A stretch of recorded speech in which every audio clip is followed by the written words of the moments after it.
Good evening, ladies and gentlemen, and welcome to the April 13th, 2021 meeting of the Milton Conservation Commission. The members of the commission are appointed by the Select Board, and as a matter of formality, we always introduce ourselves as number one, and number two, we invite everyone to speak and ask questions and make comments, and feel free to join in the discussion. We just do ask that you introduce yourselves so that the record is clear, and that's part of the open meeting law. So to start with, my name is John Kiernan. Steve? My name is Steve Ivas, Conservation Agent. I'm Arthur Doyle, Conservation Commission member. Wendy? I'm Wendy Garpo, also a commissioner member. And Jerry. Good evening, I'm Jerry Burke, Conservation member. All right, we have our quorum, so we can start. First on the agenda is the introduction of Marina Fernandez, but I don't know if she's joined us or not. I don't believe so, John. Not yet. All right. Well, actually, I should jump to number 7 on the list, and that is 600 Canton Avenue. That's Winter Valley. That was on tonight's agenda for informational purposes, just to describe what the project is all about. We have not yet received it formally, but this is just sort of advanced notification. They, however, have asked for a continuance until the May meeting. And the reason I bring it up out of order is that if anybody were joining us for purposes of listening to or participating in that discussion, we are going to continue that to the May meeting. Steve, do you have the second Tuesday of May?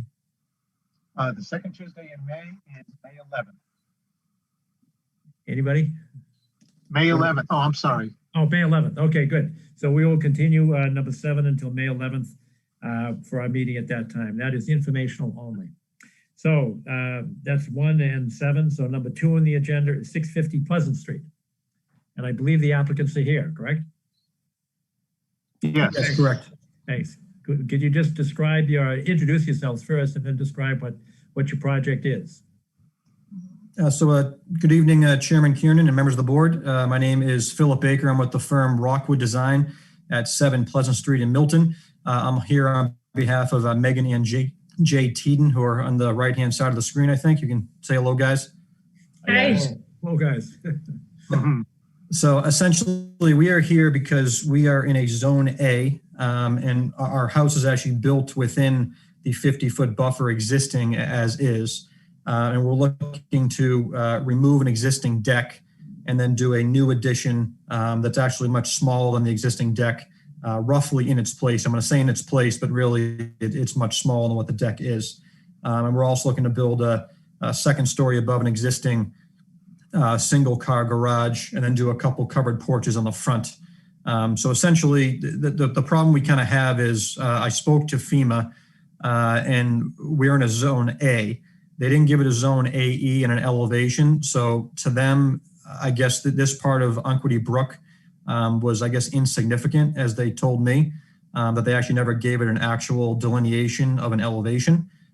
So we're 100% not sure where exactly the elevation lies, but we know our work would be, less intrusive than what is currently actually built. And actually we're farther away from actually Unquity Brook as it stands with the new addition. So I know that Don Rosa put on the tubular mesh and to have a buffer zone when the construction is started. But we're here on behalf of Megan and Jay here tonight just to discuss the project and see if there's anything we need to do to kind of get this off the ground with your blessing. Sure. I know there's a net increase in impervious surface, so we would be concerned with what you're going to do with roof runoff. And so that's one issue. The other one is, do you have I looked through it, I was trying to look for the best depiction of what you're taking down and what you're adding, so that if we could see the difference in the footprint. I think I understand if you look at this deck is and where it's going, but you could probably. Yeah, so right now, if you see this image right now, it says deck to be removed. So that dotted line in the back portion of the site right there, that is the existing deck. And all the dark outlined areas is going to be new. That right there that we just outlined the right-hand side, the 16.9 by 13, that right there is going to be a brand new construction built on stilts. So it's not a foundation, it's built on concrete piers.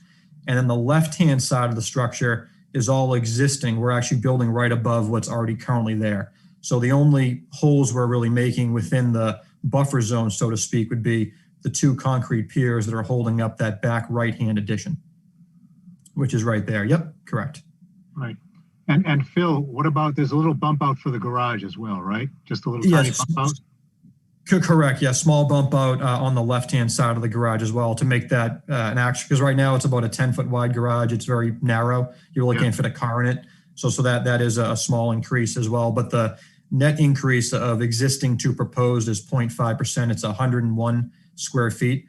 Since we're demoing the deck, which is very large and expansive, and then building some new additions. But even with all the kind of things we're doing on site, we're a 0.5% increase on the site conditions. Right, and those areas include a landing here, and correct. Is this a landing or? That's a covered porch. A Covered and B porch. are both covered porches. Thank you. Yep. You're welcome. Okay, so your net increase is what, how much, 100?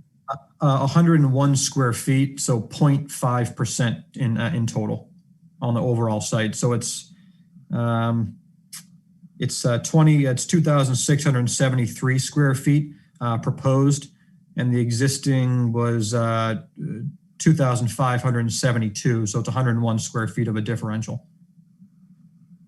All right. Now, do you have any kind of provision for roof runoff? I know that's a small increase, but it's a pretty simple task and inexpensive one to, put your roof runoff into some kind of a drainage, whether it's a Cultec or some kind of a Dry well, John, perhaps? Yeah, just a dry well. Yeah, we're open to anything to mediate any sort of water runoff. We're open to the board's suggestions on anything to kind of mediate that. Right now, as it currently stands, the extra increase would be the back right-hand addition, since it's a little bit larger with the roof runoff, and then the front covered porches are really where we're, I guess I'm going to say, changing the roof runoff, just because since it's a little bit larger of a volume. So we'd be open to putting anything on site to catch any water drainage to not go down towards Unquity Brook. So if the board be okay, we could put a Cultec drainage system in the back right-hand corner to catch the roof drainage off of that new 16.9 by 13 foot addition. If that satisfied the board, we'd be open to that. What about the deck that you're removing? Was that considered impervious, or were there sort of spaces between the boards of the deck? There were spaces, but I think the way Don Rosa calculated it, he actually included that as a part of the impervious surface on this plan. So the deck did have spaces in it, but they were very narrow. They weren't like the standard deck you see nowadays. It's an older deck, so. All right. Are there any areas of, besides the top of bank, is there any wetland, bordering vegetated wetland in that area? No, John. Okay. Not at all. I know the answer, but that question has to be asked because, as you know, right across the stream, we've got Algerine Corner. That's right. And that's going to be a sensitive area. So I want to make sure that everybody recognizes where the resource area lines are. Sure. That was a rhetorical question. And also to be upfront with the board as well. And Megan and Jay, you can kind of correct me if I'm wrong, but I think we actually applied for a LOMA with FEMA, a letter of map amendment, because most homes on Chesterfield, along with Center Street, right across Unquity Brook, have actually applied for a LOMA and gotten it out of the flood zone. And we feel like our house actually might be out of a flood zone the way it currently stands. So we actually have applied for it. Is that correct, Jay and Meg? Yes, that's correct. Yep. So we have applied for it. So that's in the filing as well, that application. Yeah. Okay. So I just want to be upfront with the board that we have filed for it. So we're hoping to hear back that, they'll give us a thumbs up or a thumbs down. And then if they give you a thumbs down saying, yes, you are in a flood zone, then we will actually know what elevation we officially are at. But as I said, tonight meeting, we have a zone A with no elevation because FEMA never gave it to us and they don't have it actually listed on the file. Right.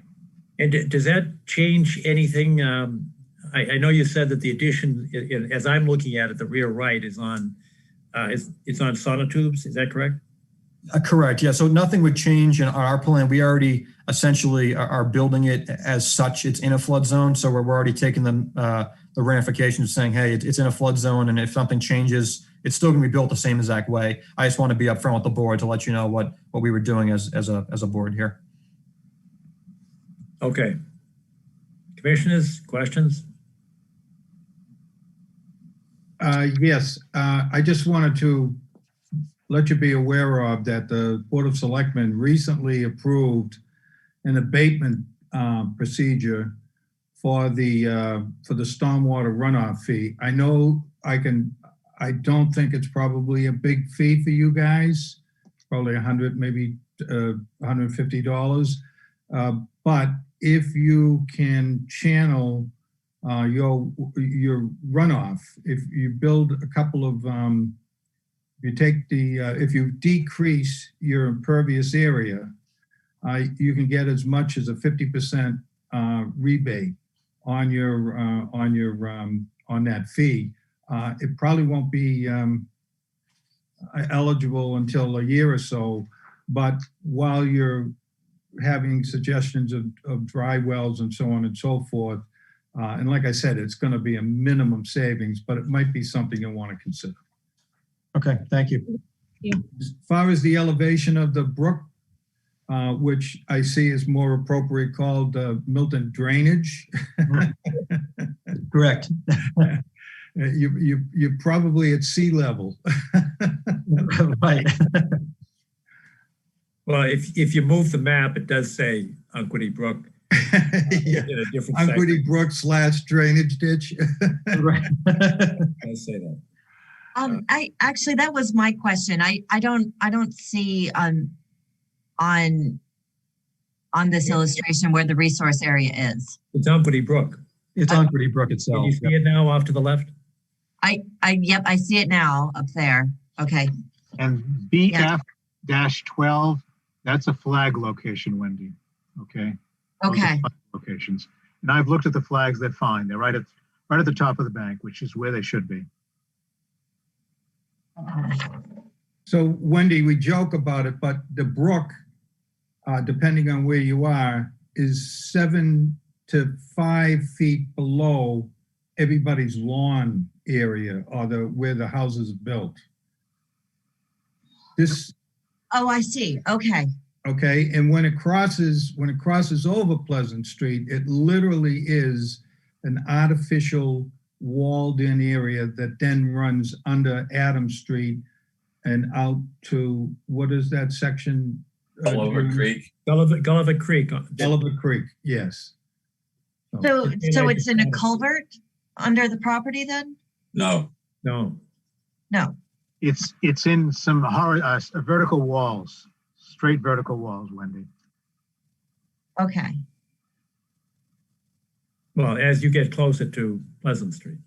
Yes. Is anybody, and don't be concerned because we understand the whole issue of timing and construction plans and all that. But we may well have a site visit on this Saturday.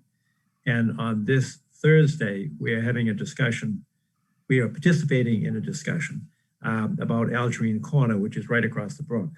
That meeting of the Conservation Commission has been noticed to the public, so it will be a public meeting. Does anybody feel the need to do a site visit, which we could do on this Saturday? I personally don't, because I know the area. I've been there quite often, but I certainly would support a site visit if you want. And just so that Phil and the applicants are not concerned, our site visits are public meetings, and we can vote at a public meeting. So it's only a matter of days that we're talking about if anybody wanted to see it. Okay. Wendy, Arthur, do you have a sense of whether or not you want to take a look at it? well, I grew up in that area, and Jerry, we tried to find all types of marine life in that brook, but it was to our chagrin. Aw. Shucks. I don't, because of my background in the area, have a need for a site walk. I do have a question though. Just my own notification, going back to the removal of the deck, which is deemed as impervious. what's the net on that? Because that space is going to open up and be pervious. Correct. Yes, that will be back to, if you go, so that's the existing layout of the house as it currently stands. And if we go back down to the new proposed plan, it's probably, let me see here. Yeah, we're probably gaining about 12 feet of open space towards the brook. 12 feet of open space towards the brook, and then there's Are a you land. calculating that as 12 square feet or? No, so it's 12 It's feet linear. off the actual addition. I don't have the actual calculation on it. This Right. was Don Rose's plan, so. Yeah, I guess it'd be much more, right, so the linear feet. But that's good, in my estimation. That's what I want to see, and it's good to have that. Thank you. You're welcome. Arthur, you do realize that it's still a net increase of impervious. Yes, right. Around the house, if you include everything. correct. Okay. Wendy, any questions, comments? Do you want a site walk? I'm comfortable foregoing a site walk. Unfortunately, John, I wouldn't be able to go this Saturday, even if you guys did go. Okay. Well, if I- you wanted to go, we could adjust the schedule for a different Saturday.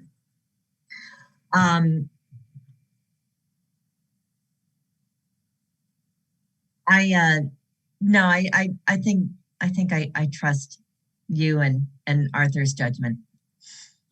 I'm not. We could defer to Steve, because Steve, you've gone down, and that's a top of bank delineation, which is pretty clear, correct? Yes, very clear. In fact, I put some flags on the other side for the town for Algerine Corner. Okay, just so you know as well. So yes, it's very, very clear. I'm familiar with the area. I'm very familiar with it, and I'm okay without a site visit. Okay. I just want to encourage the homeowners to attend that meeting on Thursday night with the DPW. We'll absolutely be there. I was the one that spearheaded the communications with the rest of the neighbors on Chesterfield, so I'm very much looking forward to that. Excellent. Well, other than my suggestion of some kind of a dry well to redirect the roof runoff, are there any other suggestions as to how to improve the? Just the boilerplate, John, making sure that any heavy equipment that's involved because of the proximity to the Unwitting Brook. Right. And yeah, just John and Megan, just so you understand that when Arthur was referring to boilerplate, those are our regular conditions that we insist that the contractors store their equipment outside of our jurisdiction. Okay. And which means that anywhere in your property is going to be within our jurisdiction, because that's a perennial stream. So it gives us 200 feet from the top of bank. So if they use it like a backhoe, and the problem with backhoes is they work if you're digging holes, but they have those hydraulic lines on them that very frequently pop and spill hydraulic fluid, which is terrible for the environment. If it's close to the stream, that's bad. So we always say that you can't store them overnight. You can certainly use them, but you can't store them overnight, and you cannot refuel that kind of equipment. Any kind of gas or diesel powered engine has to be refueled outside of our jurisdiction. Everybody says, oh, that's fine. And then the contractor, they forget to tell the contractor. So we kind of hold the homeowner responsible for insisting that the contractor abide by those rules and regulations. Okay? Absolutely. Yeah, thank you. If I may, Chairman Cannon, I also will recommend to the contractor that the back addition that's on stilts, I'll make sure they hand dig those 2 tubes, because they're only 4 feet in the ground to hold up the weight. So I'll make sure there's actually nothing going to be in the general area of the stream itself. All right, that's great. Steve, should that be added as a condition? I wouldn't have put it in there, but I think it's a great suggestion, Phil. Yes, I think it should. That and the Caltex. And if you would like, we could put them on the plan before we we issue the order or have them on the as-built plan afterwards. Doesn't matter to me. Steve, I'd prefer to have it on the plan, and Philip and John and Megan, that won't hold us up because we can, you know, if the commission's inclined to approve the plan, we can do it conditioned upon the submission of a new plan that has that cul-de-sac located in the backyard. And that's not a big, it's not a big deal. Okay, got it. Thank you. Does that make sense, Steve? Yes, and others? Absolutely. Yep. I agree. All right. Is there a motion then to approve the notice of intent as described with the two additions? One is the cul-de-sac and the drainage for the roof runoff to go into the cul-de-sac, and to make this a conditional vote contingent upon Philip or his designee submitting a new plan with the cul-de-sac designated on the plan. Just a point of clarification, John, your suggestion for the roof runoff to be directed into a dry well, was that dry well to be sized for all of the impervious surface on the site or just for the addition? That's a question that's a great question. And Philip, what my concern is that what I'm looking at on your map here, on your plan, is the section closest to the brook, which is I guess the two-story addition. Yes, correct. And I know that some of the impervious surface is going in the front on Pleasant Street. I'm less concerned with that than I am with the back that seems to be closer to the brook. So could you size that area? I don't know, is it going to be one roof or are they at different levels? It's just a one roof. It's a gable roof, like an A-frame roof on top of that addition. So all the water would actually spill out on the right-hand side. So I can put a cul-de-sac right where it says 13. I can put one right there to catch all the runoff for that actual addition. Yes, correct, right there. Yep. All right. I'm actually concerned about the runoff onto Pleasant Street, in addition to the rest of the site as well. I mean, just because, you know, collectively, all of us have been discharging our runoff onto public ways, which is making the runoff problem that sites like Algerine Corner is having to address. So if we, my preference would be for all of the roof runoff from the site to be run into the dry well. It may be, and again, I'll defer to the engineers here, but it may be appropriate to have more than one. And whether it's a cul-de-sac chamber or just a dry well, it's not of huge significance to me. But you could put I'm assuming, Philip, you could put a dry well in front or a cul-de-sac in front as well as in back without any great difference. Yeah, I guess we could, but there's already the roof runoff right now. The current house is already going into the front yard.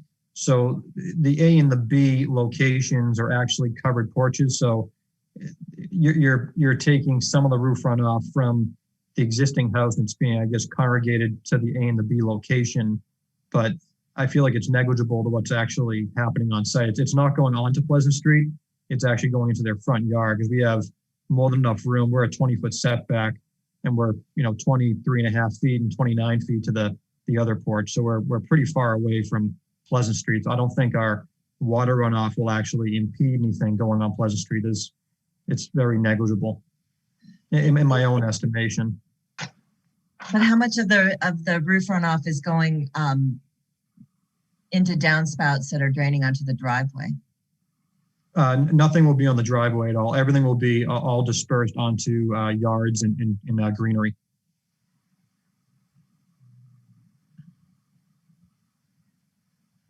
Because the entire roof system on the left-hand side, everything will drain to the left-hand side.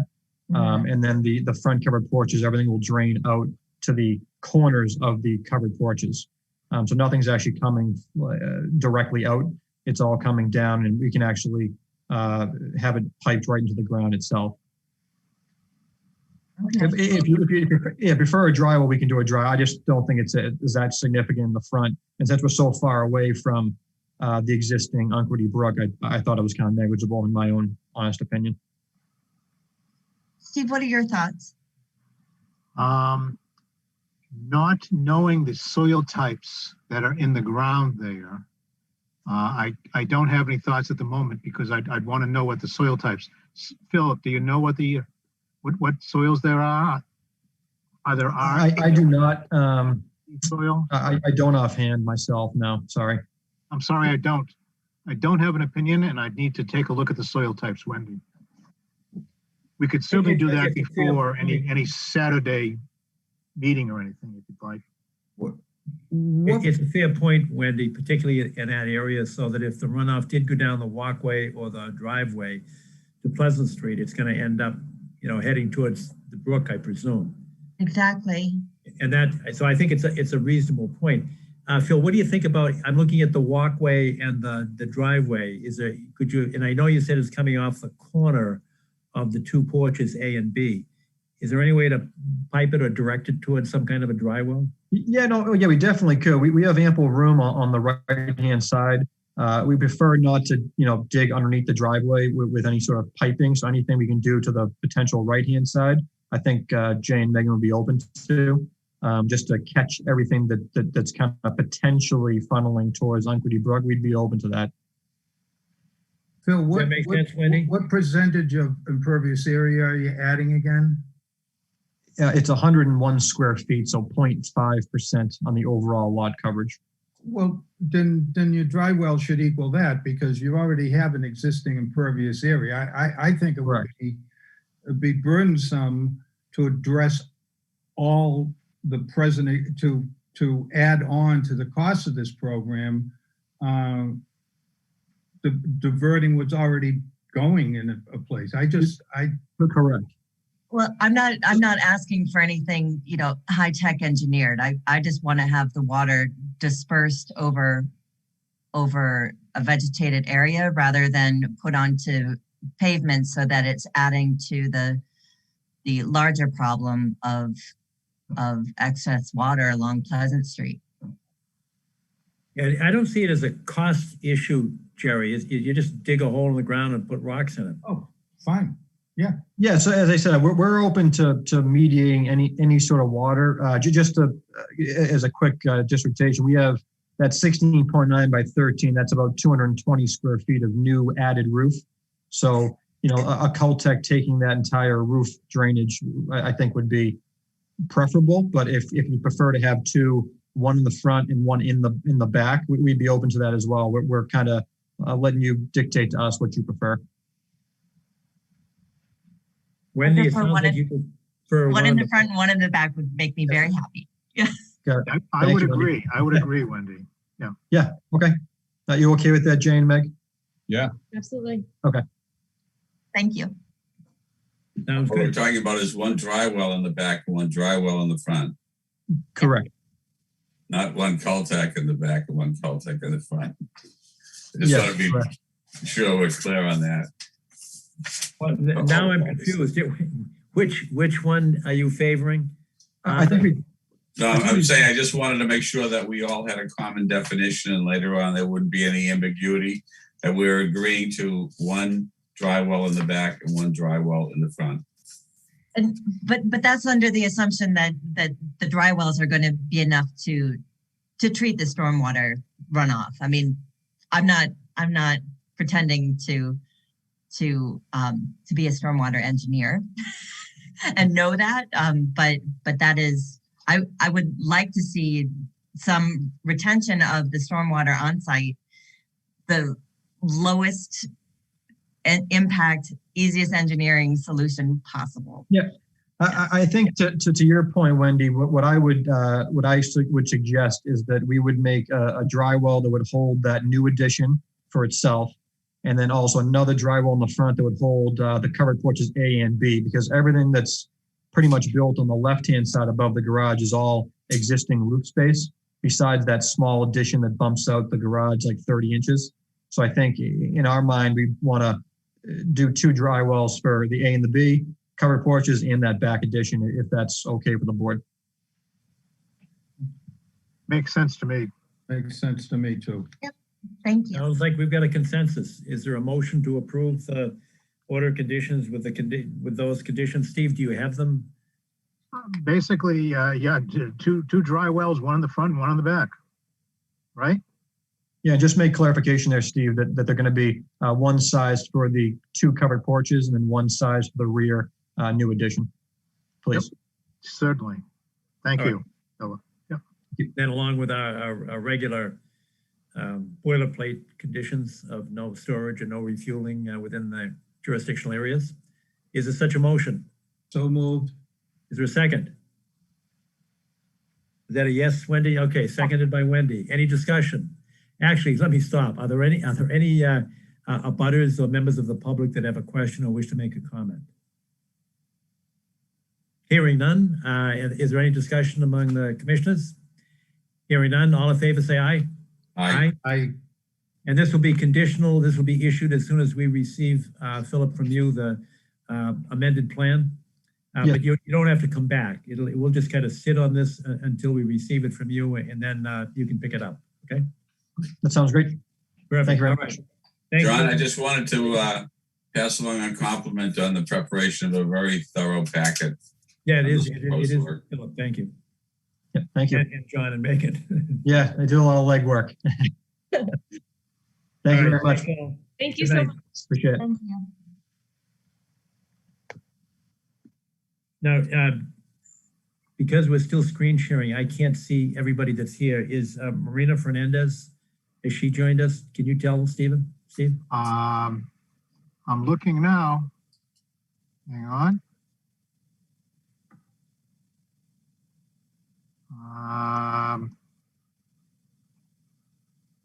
I'm still looking. I'm still in the process of figuring out how to figure out who's on Zoom here. I'm looking for Marina Fernandez. Sean. Okay. Okay. Any Fernandez at all? No? Okay, then let's move. Okay. So we'll move on to number 3 on the agenda. That's notice of intent at 1044 Brook Road. Right. and I am going to step out. All right, thanks, Terry. Oh. How are you? Hi. You have Good evening. Emily and Jeremy DeGrotto from 1044 Brook Road, as well as our engineer, Craig Zagowski, on the line. Craig, do you want to go through it or did you want us to? You can start. Okay, so Any questions? we're proposing to put in an in-ground pool in our backyard. Unquity Brook runs through the middle of our backyard. The pool itself is a 9 by 21 plunge pool, and then there would be a patio surround around that. All of the proposed work is outside of the 25-foot no disturbance zone. I will open it up for questions and see what other information people would like. Yes, I have a question. Is this, and you've probably been listening to some of the questions and answers in the last permit application. And one of the questions was whether or not the Unquity Brook has been delineated by top of bank. And Steve, I don't know if you're aware of this, but do you know whether or not there is any watering vegetated wetlands in the area, or if it's all top of bank? I took a look at the brook last week. It's top of bank, and the flags are perfect. And there's no BVW along the bank. It's quite a dry bank, actually, surprisingly, on both sides, actually. Yeah. Okay. Understood.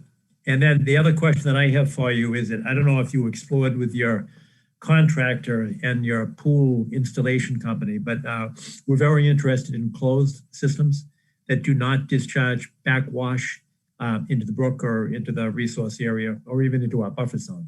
That's a big deal to us because we don't want chlorine, finding its way into the brook. So therefore, can you describe the filtration system you have for the pool? Yeah, it's. I do know it's a cartridge system, which I believe goes along with the closed system. It does. And I can get, I can get more information on that as well. But I do know it's a cartridge system, not a flushing system. All right, that would be important, and we'd want to make that one of the conditions, that this is a closed filtration system. And that's, most of the pool companies only install those nowadays anyway. So I don't think it'll be any kind of a cost differential for you. But that is an important factor for us.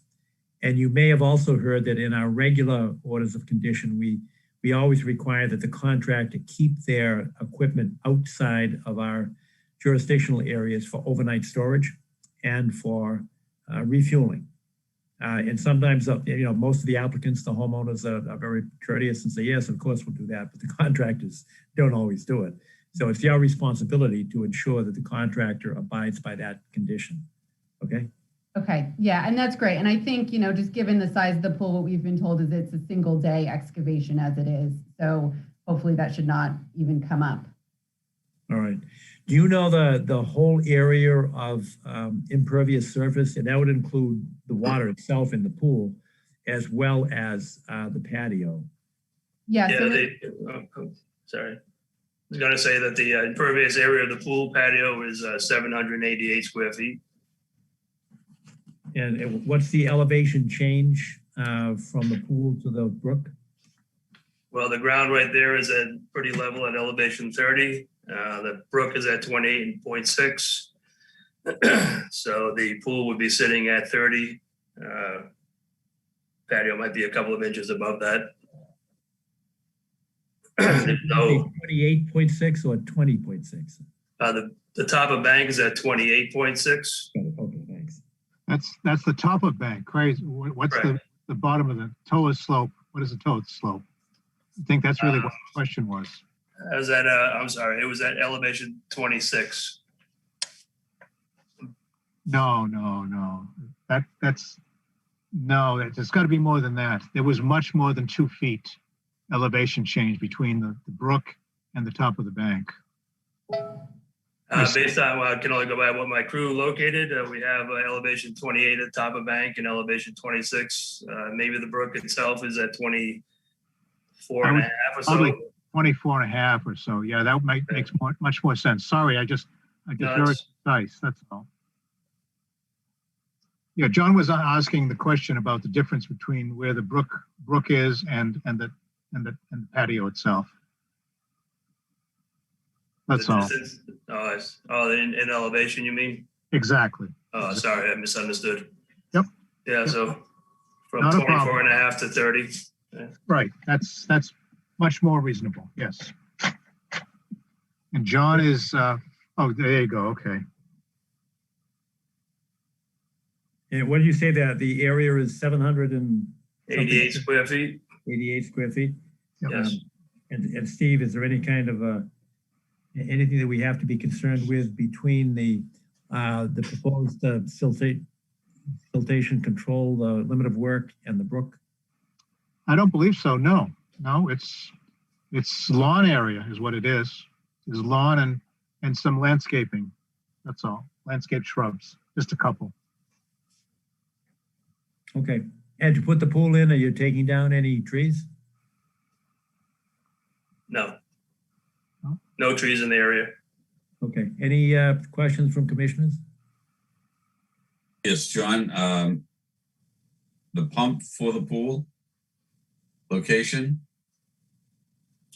Yeah, it's on there sort of to the left of the house. The equipment pad. The equipment pad? Okay, and will that be encompassed for sound for the neighborhood? I don't know, but it certainly can be. Okay. All right. That we try to avoid issues with neighbors, and probably Yeah. the best way to do that. It's not a big deal, but you can put the pump inside an enclosure, and you've got the equipment pad there. It's going to sit on it, so you could put essentially a sound baffle around it. I can't see from this plan here where the other house is. Your neighbor to the left. Mhm.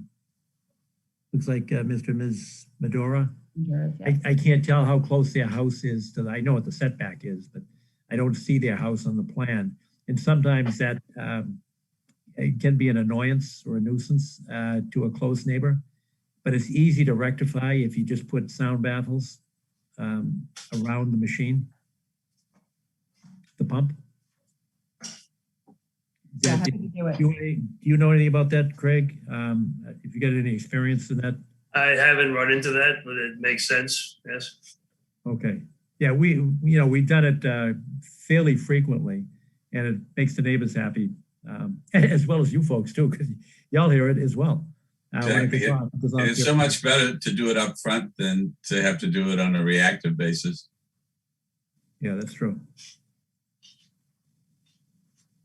Anything else, commissioners? Wendy, any concerns? No concerns. Thank you. Okay. Is there any need to see the delineation? Again, Steve said that it's basically top of bank without any BBW, correct, Steve? Yes, that's exactly correct. Yep. Okay. Wendy, any? Steve, you're satisfied with it? I'm sorry. Yes. I just want to make sure everybody was satisfied with that, to rely upon Steve's top of bank observations. It's a pretty simple top of bank location. And Steve, you're pretty satisfied with runoff from the impervious surface? Yes, over to the lawn. Yeah. Around surrounding lawn. There's Great. quite a bit of it. Yes. Thank you. Mm-hmm. All right, so far we've identified in terms of conditions for any kind of a permit would be a closed filtration system, sound baffles to enclose the pump itself, and of course our regular boilerplate conditions of no storage of hydraulic equipment overnight and no refueling within our jurisdiction. Are there other conditions that folks would like to consider? You had the baffle in there? Yes. Good. I missed it. I'm sorry. Okay. Are there any members of the public or abutters that would like to ask a question or make a comment? Hearing none.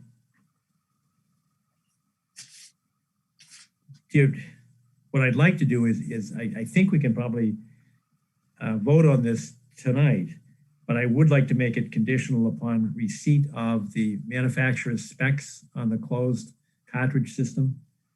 And then we'd like to have we'll write it as a special condition. And maybe we could do it on the as-built. If we put it in, Steve, I'll defer to you on this, but if we put it in as a special condition that the pump shall be enclosed in sound deadening materials, Mm-hmm. Yes. then it would have to show up in the as-built, Greg, as opposed to submitting something else currently.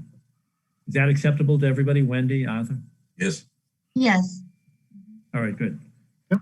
So hearing nothing from the public, is there a motion to approve an order of conditions with those conditions that we just talked about?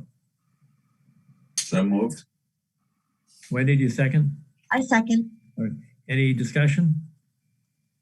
All in favor, say aye. Aye. Aye. Nobody's opposed? Unanimous. All right, folks, thank you very much. I appreciate your courtesy in attending tonight. And again, nice preparation and presentation. Right. Thank you, Craig. Nice to meet you. Yep.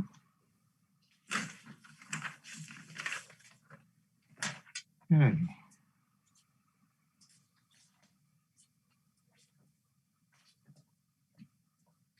Can I stall a moment while I see if I can Get Jerry back. get Jerry back? Yeah. I will send him a message asking him to unmute himself as well.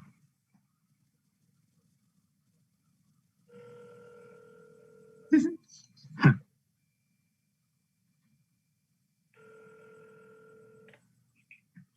be back. Okay, thanks. He is returning.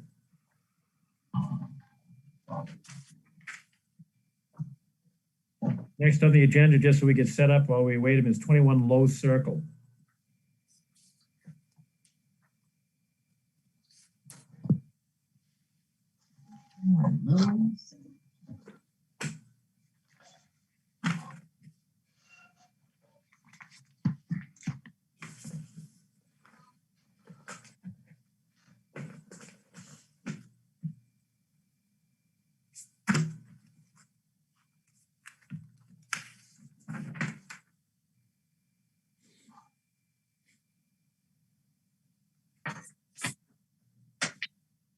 We set, Jerry's back. Do we have the applicant from 21 Low Circle, please? Yes, Joe Morrison's here. Good evening, Joe. Good evening, everyone. Can you tell us what you'd like to do as part of your notice of intent? Sure. So there are two trees that are within the 100-foot buffer that we're looking to take down. One is approximately 15 feet from the house on the southeast side of the property. The other is about 12 feet away.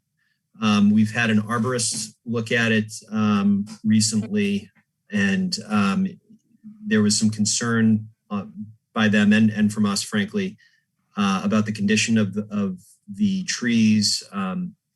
They've been damaging the roof and structure of the property, just kind of generally because of blocking sunlight, but then also too with varying degrees of storms. We've also had limbs coming down on a fairly regular basis recently. So our hope was that we could remove those two trees and then replace them with plantings throughout in that area, as well as perhaps other portions of the property too, depending on what could fit. What we had proposed as replacements were shrubs as opposed to trees, just because our concern was with the amount of trees that are currently on the property is so dense that there was some concern that any plantings, any tree plantings may not thrive. So our landscape architect suggested some plantings. I'll say that, what we've proposed as the planting schedule is really just a starting point. We wanted to put our best foot forward with the commission, just to show everyone our intent here. But we had trouble identifying what the appropriate ratio would be for replacement. So just wanted to throw that caveat in there. Sure, and we're sort of in transition right now. We have for the last 30 years or so used a 3-to-1 ratio of trees. And each tree, I think, is the functional equivalent of 6 shrubs, but the replacement ratio is 3-to-1. But we have, within the last year, we have not actually formalized it in a regulation that has to be approved by the select board. But we have we have voted to change our performance standard to use the circumference at breast height as a total, and then replace it for the difference, the number of trees, depends on how big the trees are that you're replacing. So if these, and I know you said what, 2 or is it 3? Because I saw both numbers in the plan.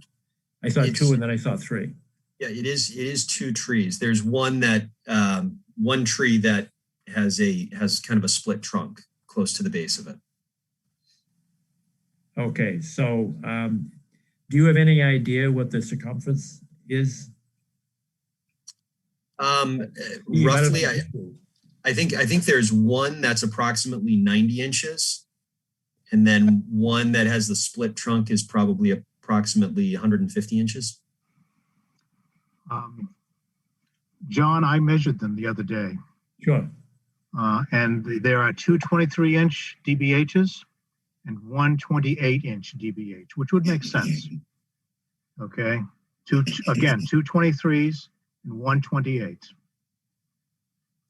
The Norway spruce is 23, and the twinned, I call it a twinned hemlock, is 23 and 28. Oh, I see. And just so that people aren't confused, I think we're bouncing back and forth between circumference and diameter. Yes, sorry. So using I had measurements. my special D tape there with me. All right. Steve, looking at the map, can you point out those trees by circumference? I mean, by diameter? Well, it's not, they're right in here. Yeah, they're right in here, but I really don't see the trees on this plan, frankly. I you know, if they are on the plan, I can't see them, put it that way. All right. You know, Joe, This may be one of them right here.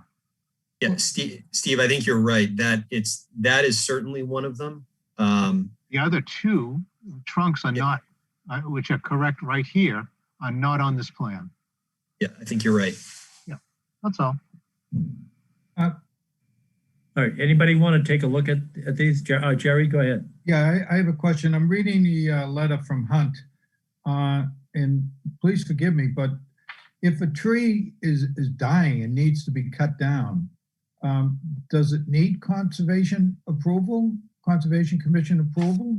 And do the same rules apply to, you know, a damaged tree that's going to go by nature anyway? If the tree is actually dead, that's a whole different story than a tree that is concerning because it, quote, blocks the sunlight. Well, it says this tree is dying because it is infested with the woolly aldergid. Adelgid, Jerry. Adelgid. Yes. When I was there, it was a pretty rainy and windy day. Was that yesterday? I think it was yesterday. I did not see the woolly adelgid, but I didn't bring my binocs out to look up because it's a very tall tree. It's quite possible it has it. No reason not to go back and take a look, in my opinion. Okay. Because So that performance an infestation would not require approval and replanting. Is that fair? This is just for my own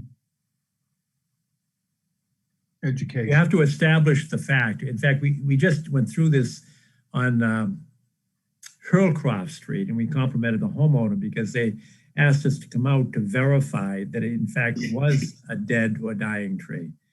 Because that is, anytime somebody wants to take a tree down, they say, oh, it's a public safety issue, it's gonna die. I suppose all trees die eventually, but it's a common refrain, Jerry.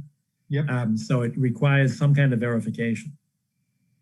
But if in fact you are correct, maintenance would kick in as an exemption to a permit, but it actually has to be in fact a dead or dying tree. So it requires some kind of a verification. Well, we have an arborist that says it's dying attached to this packet. It requires a verification from the Conservation Commission. Oh, okay. All right, Steve. I'm sorry. So do you want to go, Wendy, tell me again, you can or cannot go this Saturday? Unfortunately, I can't go this Saturday or the following Saturday. It is April vacation. Oh, that's right. That's right. Okay. What about that after? Steve, do you have a calendar in front of you? I do not. I do, yes. The week after is the 17th, the 21st, and then that would be the 1st of May, May Day. Wait a minute, you said the 17th and then the 24th. That's correct, when Wendy cannot be there because of the April vacation. Okay. Then the Saturday afterwards is May Day, May 1st.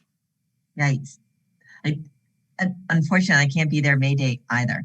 But, to be honest, John, I don't know if I would be qualified to make that judgment call of whether or not a tree is dying. I mean, unless it's blatantly obvious. But sometimes it is blatantly obvious. Yes. Steve didn't see it. He saw the tree.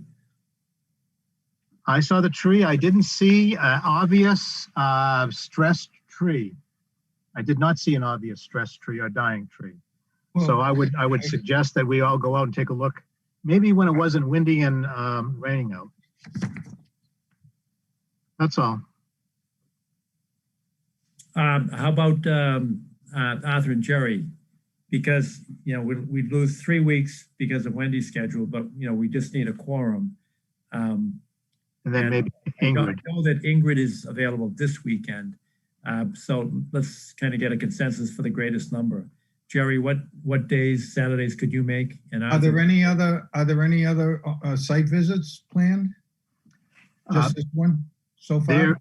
There is a request from Mr. Collins of Collins Engineering to go down and take a look at the Ponce Valley Parkway. John, you got that in your email, right? Yes, I did indeed. Yeah. Is that the site that we visited a couple of months ago? Well, it was more than, I think it was like 15 It months. was, yeah, 6 months ago, maybe. 15, Arthur. 15, that Time many. flies, Arthur. Yes, it does. Well, I'm available on the 17th. I'm available on the 17th. As I am, and I know that Ingrid is, so there's our quorum. Yes. So why don't we go out there? It has to be 9 o'clock, I guess. Yeah, sorry. In honor of Wendy. We can't Not for me. I think you guys can go at 8. No, make that 7. 6:30. No, we have an issue with the town. I'm sorry, the town. Who does these? Town clerk issue. 9 o'clock. Okay. Yeah, but I actually think that's only for this week Yes. because we're close. If we put it out further, we could make it earlier because it's just a question of when you publish the notice because it isn't under the open meeting law. It requires whatever 48 hours between publication and the meeting. Right. So we could do 9 o'clock at 21 Low Circle. Is that acceptable to Joe? I don't know if the applicants, the homeowners are on or not. Yes, that's terrific. Okay. So we will be there at 9 o'clock on Saturday morning, the 17th of April. All right? Excellent. Perfect. Great. Thank you very much. Are there any other questions or comments? Are there any, abutters or members of the public that have a question or comment? Hearing none, we'll see you on Saturday morning. Thank you Okay. all. Yeah.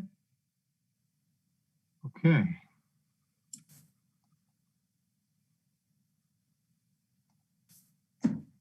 All right.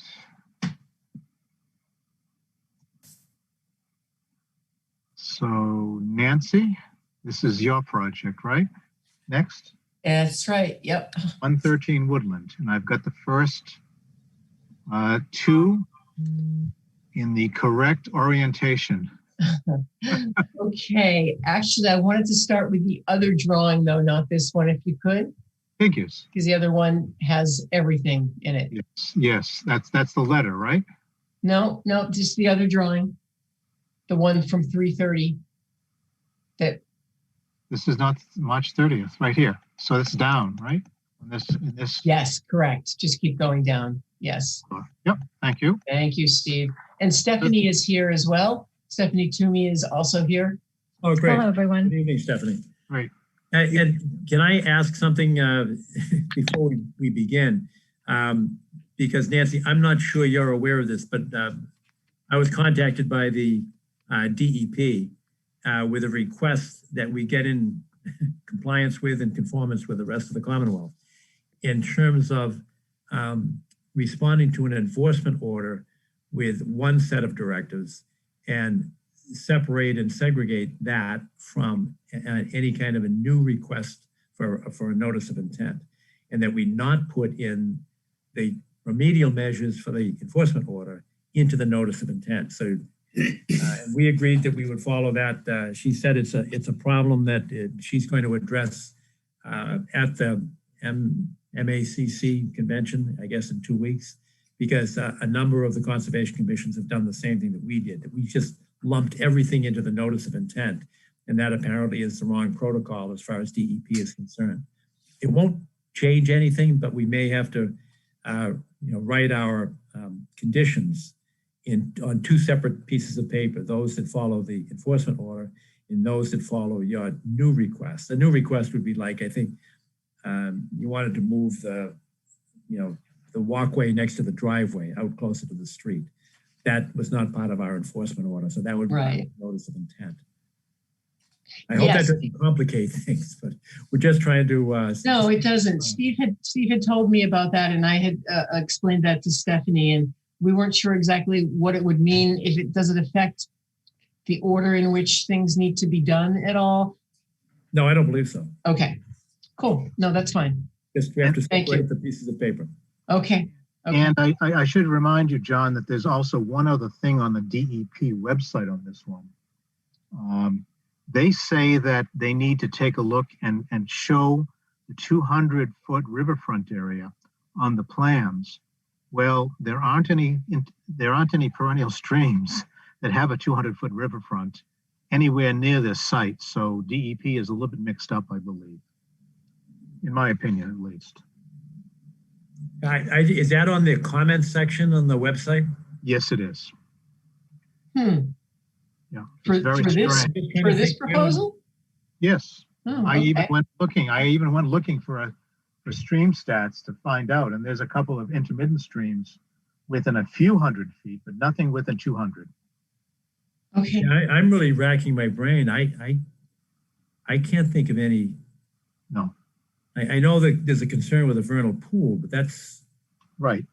not a perennial stream. No, and there's a stream that goes underneath the bridge there at whatever that Stone Bridge Road is, Yes. but that's not a perennial stream either. That's a very, very intermittent stream. But it's That's there. the only thing that they could be thinking of, and I can't remember. Right. It was quite a while ago that we permitted that bridge and that whole development up there Yes. on Stonebridge Lane, but I don't recall whether or not we made any determination of that as to whether or not it was perennial or intermittent. Right. So I'm suggesting that either Stephanie or Nancy have a chat with DEP as soon as possible to remove that Okay. requirement. Okay. Is there a contact person? I'm sorry, there is not. Okay. You'll have to do a little bit of phoning around. Okay. But the Wilmington office, I'm assuming. Okay. Oh, well, yeah, they've got it wrong. It's Yeah. simple as that. Yeah. Okay. But Steve, who was it? Now I'm embarrassed because I've dropped her name. I know I put it in the email. Can you recall the name of the person that I was communicating with at DEP? I'm sorry, I cannot. Okay. Nancy, I'll try to find it and get it to you. She might That'd be able to great. find it. Sure. Okay. She may assist, yes, but there's whole different people to do different DEP functions, John. That's all. That I know. Right. No, they usually are pretty, they've gotten back to me pretty easily. So yes, I will call and tell them that we don't believe that there's a perennial stream on site. And if Right. they have any questions, I will refer them to Steve. Yes, that's fine.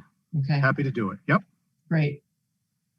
So this was the continuance of this. After our site walk, the commission wanted to see a revised drawing to reflect some of the things that we discussed that day. And so this drawing that you're looking at does show those things. At the bottom of where the property meets the street, Steve, if you could slide it up there. Sure. Do you see there's an area in green with diagonal lines through it? That Yes, was right the in here. area. Yes, yes. That was the area we discussed on site as being desirable to allow it to revert to woodland. It's lawn now, so we're going to let that area revert to woodland. And if you remember, we stood, either Arthur or Jerry had identified a low spot there in the lawn, and that corresponds with this area here.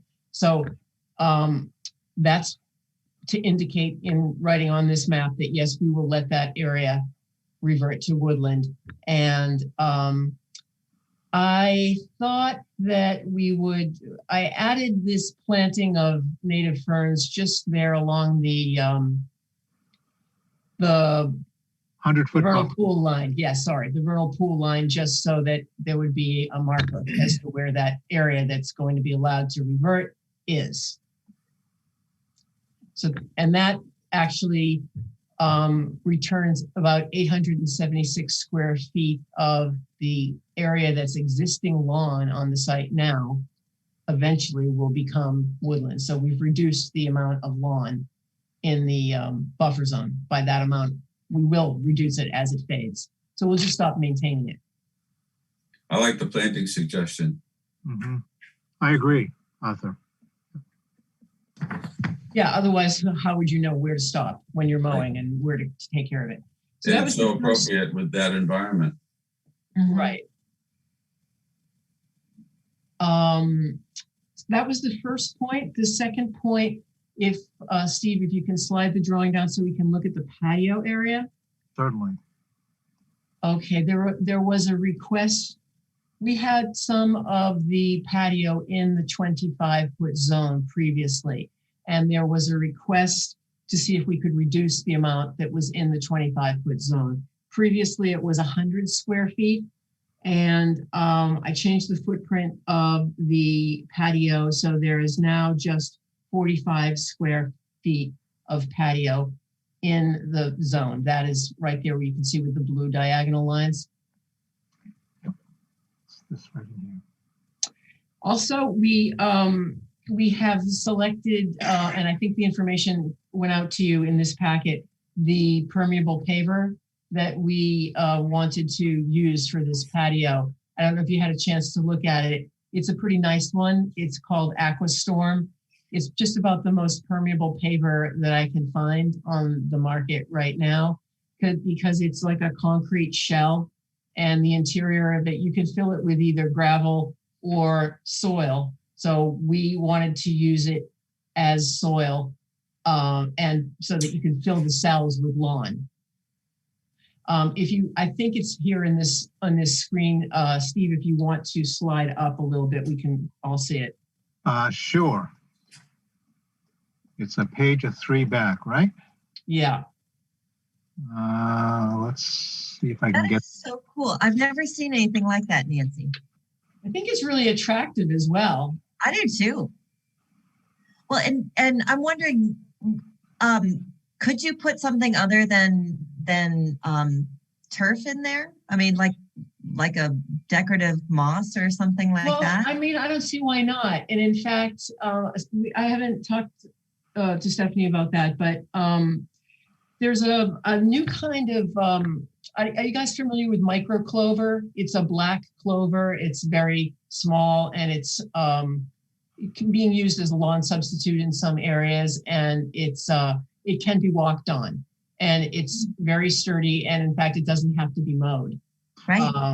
So, Nancy, is that a native species for New England though? See, I don't know. I don't, but most turf grass is not either. Right. Right. Right. So it's very, very pervious. It's got a 38% surface opening. It lets something like 2,400 inches of rain come through in an hour. So as far as pavers go, I think it's permeable pavers go. I think it's pretty good, and the homeowners like it. I think it's really cool. I love your idea of using a clover that doesn't have to be mowed, Nancy, because I'm just imagining what a pain it would be to have to move the patio furniture to mow underneath it. That's a good point. Another plant that could be used, Nancy, is thyme. That's a native. Right? That'd be really cool. It'd smell good too when you walk on it. I'm just not sure that the thyme would, if Take the, there's abuse. moisture, it might not be dry enough for the thyme. Right. That's correct. Yep. You may be right there. You could use something like baby's tears, but that will run a little bit. So, I mean, I could talk to Stephanie. Are you on the line? I am. Yep. I haven't shown you the micro clover, but it's just, what clover looks like. It's just very small, very tight. Yeah, I have very no, open. And I agree with the mowing piece of it. If there was something that was native that worked with the patio that was mossy or clover, we definitely are open. I have no strong objection to microclover. It sounds like a very good idea, frankly. I'm going to see if I It can doesn't look it up. require fertilizer either. Right. So Right. it'd probably be more successful. If it's really in the clover family, then it's Oh, not it a is. fixer. Yes. Yeah. Right, So exactly. That's a good thing. That's a very good thing. I was actually thinking that that one of the clover lawn substitutes would be really nice in that kind of that pathway swath that is so close to that's within the 100-foot vernal pool buffer. Right. The narrow path there, that 6-foot wide path. Yeah, because really that's just meant to be like a walkway, right? Exactly. An access sort of thing. So I would think that the clover would be a really good application in that area as well. It'd make me a lot happier than traditional lawn. Yeah, I mean, Stephanie, do you have any feelings about that? I think we could accomplish that easily. And again, that part wouldn't need to be mowed. Yeah, I mean, I think as long as, there's so much that needs to be done, I guess it would be, as long as it's a fairly simple thing to do, I guess, along with everything else that's going on, Mm-hmm. As far as I know, you can either seed it or you can get it as a sod. So we could look into that. That sounds simple. Fairly Wow, simple. I didn't realize it came as a sod. I think you can get it as a sod now. Yeah, from Sodco. That's great. They're advertising it for use in the entire United States, by the way. Very surprised. Doesn't mean it's native, but okay. All right. That's all I found so far. Does it work? Yes, they say it works very well. It's an interesting product because it's also better if you have a dog. It's tougher. Like if you have a dog that likes to dig up the line, it responds better. And they say it's both, the regular clover is Trifolium repens, that's the white clover. Mm-hmm. And they say that microclover is the same, has the same functioning parts. Small white flowers have 3 leaves, fix nitrogen from the atmosphere and share with the plants around them. Main difference is leaf size. It's Does tight. it have blooms, Steve? Yes, little white flowers, just like the regular clover. Yep. Interesting. Well, I think that's a good find, Nancy. Yeah, thank you, Nancy. Great. The third item that we had talked about was that we had wanted that 4-foot deck cantilever, but I've taken that off the drawing because you did not want us to do that. There is a slightly new proposal related to the deck. And Steve, if you go to that first drawing that you had, I can explain that. First drawing. Okay, was that that one there? Yep. Yep, that was this one here, right? This one there, yep. And let me zoom in there for you, Nancy, okay? Great. So they can see it a little bit better. So the existing deck, with the existing deck, the stairs, if you remember, they come down on the left side. Oh, okay, Steve is over right here. They're over there right now. Mm-hmm. So the existing deck is 12'6" by 12 feet, and it goes right up to that buffer zone. Okay, so the proposal is to take those steps off of that side and move them to the right-hand side of the deck, where they are now further away from the buffer zone. And the benefit for the client is that it takes them out of the view line from the basement windows here, the sliders that are here. Oh, yeah. It does mean that they would go into the setback, but the building department has told me already that it would be fine because you can have egress in the setback. Because you what? If you're allowed to put steps and a form of egress into the setback. Understood. Thank you. Know that?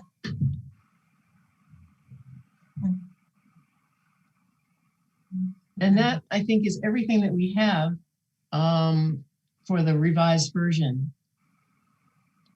I have a question, Nancy, and I'm looking at the revised proposed remediation 33021. Okay.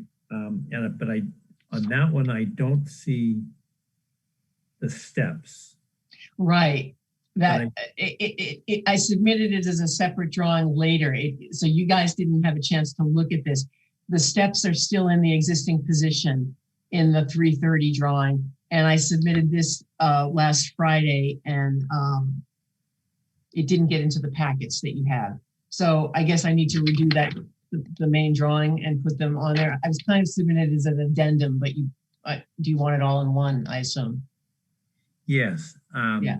It should all be in one, but I have another question. Can you call up, and Steve, I don't know if you can do a screen share on this, but can you go to when I say original, I'm talking about the one that's marked 33021.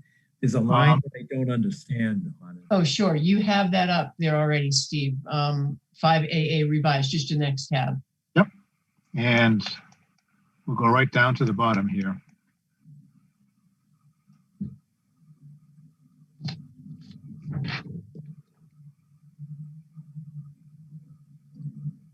Come.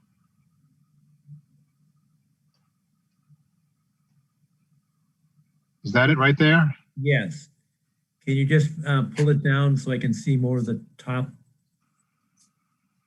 Right. And see, what is that rectangle, the red line that extends to the right of the expanded existing deck, expanding X deck? Oh, it's just, Not there's that one, the one above a that. dimension line. Oh, the other one there below it. No, the one above it, there, right there, that one. Right here. It's just a dimension line. It's connected to, you see the 13-foot dimension on the right? Yes. It was just showing how far out this rain garden projects into the yard. Okay. Right. All right, thank you. Mhm. All right, that was my only question. And then the other one is, and I'm going back to the superseding order of conditions and the fact that DEP is looking at this. Along that fence line, remind me, what did we decide was going to be the demarcation? Where this concerned that little they- orange line is, where the fence used to be, Yes. cobblestones in the ground. All right, so if you go, Steve, if you can take that and get me closer to the street. If you push the Sure. drawing up so that we can see closer to the street. So where? We do have I'm sorry, John, go ahead. Well, I'm just trying to figure out where is that delineation line there? Was that right here, Nancy? No, I think you need to go further up in the drawing. Okay, thank you. Yeah, if you look at the brownish orange line, you see where it says mixed planting bed Yes. there? Then there's an orange line there. That's the old fence line. Right here. Yes. Yeah, and so I had moved the planting bed over to where that line was, but we agreed also that we would delineate that with cobblestones so that there would be something more than a lawn line. Okay. All right. That's helpful to us certainly, but more That importantly, should be on the plan though, right? Yeah, that's true. It should be on the plan. It was something that we discussed that I didn't put on the plan. Yep, that's all. Yep. Sure. I took that down as a note to be added. Okay. all right. Any more questions from commissioners? I'm curious, Nancy, the grass walkway, I guess, that's to the left of that planting bed, that we had talked about using. Closer to the street? Yeah, the one that Steve is using the pointer there for. Exactly. Well, that is that walkway there basically just to access the planting bed to provide? Is to provide circulation to the backyard.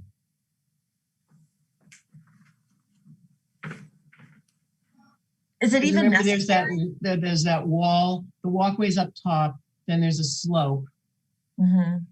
And so this is just another access point into the back on that lower grade.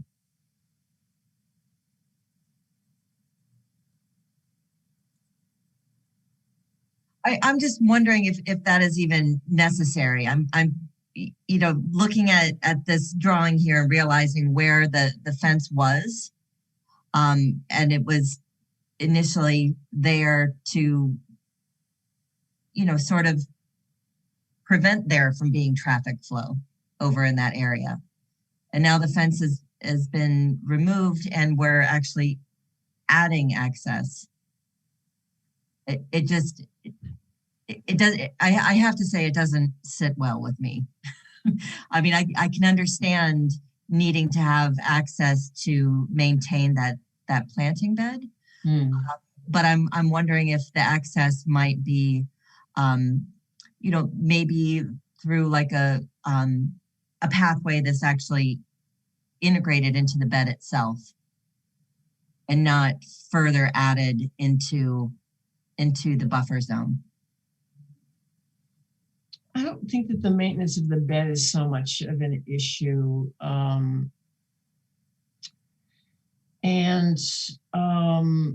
It is lawn now. So it's lawn now. Would you want that to then just be reverting, or would you want it planted? Reverting is fine. I would like it to go back to its natural state. Yeah, it's an interesting question. The whole issue of reverting is a little bit funny to me, just because oftentimes when an area that's been disturbed reverts, it ends up being weedy rather than in its original state. Do you know what I mean? Because it's been disturbed. So would it actually be better to have some cover on it than to not have cover on it? If it was my property, I would love to have that be a more like a natural vegetated area with plantings. I think it would be very, very beautiful. But I think that the next best thing would be to let it revert. Yeah. Stephanie, But it just seems to me like it's not necessary. I mean, there is plenty of access to get to the backyard. And I don't like the fact that it's, within the vernal pool buffer zone. It looks like a great place for low bush blueberries and the huckleberry or dangleberries. That's what I would put there. I was thinking along the same lines, Steve. Yeah, that sounds Natives. That sounds great. Yeah, I mean, there's a Stephanie. Do you have anything to say? Well, I guess it's we would like we thinking about it reverting and what it is like back there and what it could look like with maybe plantings instead, but it would still be nice to be able to get around, into the gardens to take care of them. Also, to be able to, we don't have troops walking through. We just would like to be able to walk the property as well. So, it's hard for me to look at the drawing and really know how much it does or doesn't take away. I mean, so much of it is being planted. I love the idea of clover. We've got the ferns there. And then having sort of the clover grow wild from there, or, putting some blueberry bushes. I don't know what that does with animals and,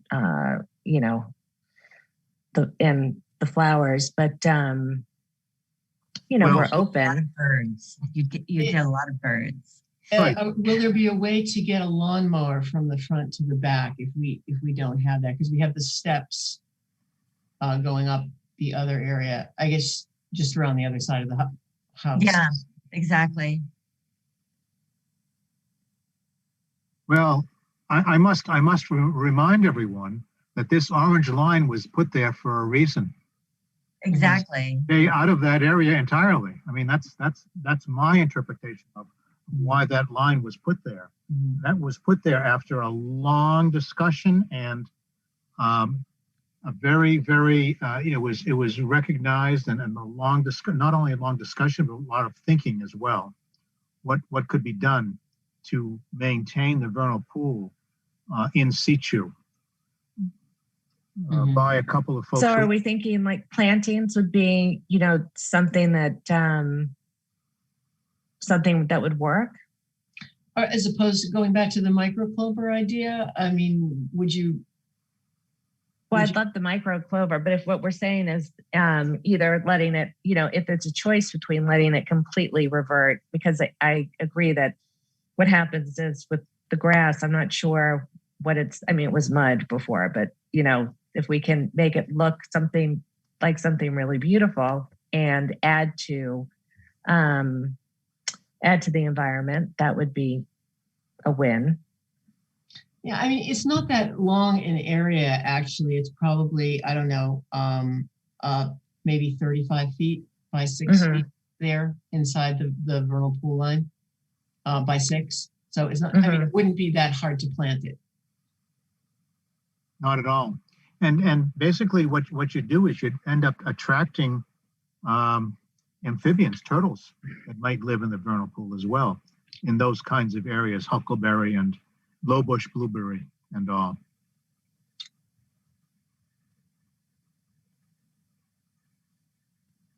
Is there a consensus here? It sounds like there is. Am I reading it correctly that within the vernal pool non-disturbance zone that there should be some plantings? And it sounded like there was a consensus for blueberry bushes and huckleberry? Low bush, John, low bush, not big, not high ones. Okay. John, Steve, wild? Well, yes, yeah. Right, because we want to have it as deer-proof as possible. Exactly. I'm not convinced that low bush blueberry is the right choice. It's very shady there. Under the oaks? Yeah. It's very Yeah, they like shady. sun. Okay, I mean, so we could talk about what it could be, but What would you recommend? Well, I've used a lot of ferns. Maybe huckleberry would be better if you want something shrubby, or there's really no low bush blueberry in that area on the property. That's right. You're right. Naturally. So I don't think that would succeed. I actually have really bad luck with low bush blueberry in general. Okay. But we could do some native grasses or some native ferns, or we could try the huckleberry. That would be better than the blueberry, I think. Like Pennsylvania sedge, for example. Right. Right. And huckleberry. Or fox sedge or something like that. Yes, fox sedge would do it as well. Yep.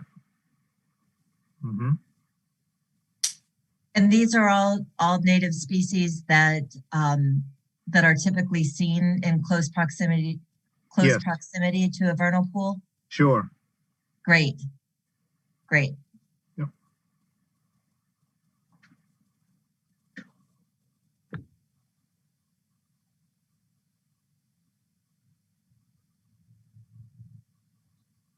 Is that all of the There's one other one I must add to the list. Poison ivy would do very well there. Come on, Steve. All right. I don't think the grandkids would like that so much. No, I don't think so either. but it would do well there. That's the fact. Must be getting late. So any other points of this? From an administrative perspective, I think if we can get to a vote on this as sort of a package, I think you can leave it up to us to try to differentiate between those components that belong with the notice of intent and the resulting order conditions and those that go with the enforcement order. I think it would be a nightmare to try to do it now. Sure. Yeah. Right. If you could sort that out, that would be great. We'll make an attempt. How's that? Right. We'll try to keep DEP happy. Is there anything that would prohibit us from voting on this tonight? I mean, is there anything that we need to review with DEP, like that 200-foot perennial stream jurisdiction? Well, we would need to do that, certainly. That's very curious, very curious. Is that, I don't see any real, prohibition, and I'd like to try to move this along. I agree with you, Right. John. And the notion of a perennial stream really baffles me from knowledge of that area. Well, I can't remember. It's got to be 20 years ago that Mike Salamando put that bridge in there. Yes. Maybe it was less than 20, but it was a long time ago. And I don't recall whether or not it was an issue. I know the vernal pool was an issue, or several pools. There were actually 3 of them in the immediate vicinity. But I don't remember if there was a fight over whether or not it was intermittent or perennial. I think it was intermittent, but I don't have a clear memory of it. Steve, what is their protocol? I mean, in terms of their concerns that they put on the website. And if it is something that we could resolve in a couple of days, we do have a public meeting on Saturday, because I am sensitive to, getting this thing resolved. But if we could make some progress in 3 days with DEP and resolve that, it might make sense to put this on the agenda for Saturday so we could resolve it then. Well, they very simply, they wanted to see the 100 and 200 foot riverfront on the plan. That's what the note says. I can go to it right now, perhaps, and read it to you. If you give me just a few seconds. Okay. GPNOI. Look up. All right. So, Nancy, when did you file that? I think it was 3/11, 3/10, 3/11, something like that. Okay, fine. So it's filed after March 1st. Okay. And what I'm doing is I'm going to DEP portal, search for wetland notice of intent projects. 113 Woodland, it was filed, 3/1 actually. And the detail says, it is Mass DEP's understanding that this NOI will be revised to only include minor activities in the buffer zone, and restoration activities will be covered under an enforcement order. Site plans should be updated to show 100-foot and 200-foot riverfront protection zone. Very curious. I would be happy to try to make a call at 3. Well, why don't we do that? Because it would be counterproductive to approve something tonight and then, have it bounced back by DEP. Sure. So, and we do have a public meeting, Nancy and Stephanie, on Saturday. If we can resolve that right now, I think there's a consensus here that we could approve it with the changes that you've made. And that we've discussed. That is, the plantings within the vernal pool non-disturbance zone. John, Yes. it's not unanimous. Oh, it's not? Oh. No. I just wanted to reiterate how much I appreciate that the changes that Stephanie and Nancy have made to stay out of the 100-foot vernal pool buffer, and the research, Nancy, that you've done for the pavers. But I still feel very strongly about there not being anything within the 25-foot no disturb. Oh, sure. Okay. So could you go back? That's the 45 square feet in the Exactly. Yes, and I do acknowledge and appreciate that there has been a reduction. I believe you said it was originally 100 feet that you were proposing. Yeah. And you have cut it down significantly, but and even with the porous pavers, in my opinion, that is still a disturbance, and that is a no disturb zone. And so I feel like it's really important that that we maintain the integrity of the no disturb zone. All right, understood. And that would be the blue diagonal lines sections there, the two. Exactly. Okay, Yes, two triangles there. I believe I'm in the minority on that, but I did want to express my opinion. And for that reason, I wouldn't be able to vote in agreement. Understood completely. Arthur, Jerry, do you have a view on the 25-foot non-disturbance zone? No, No, you don't have an opinion. correct. Okay. Arthur?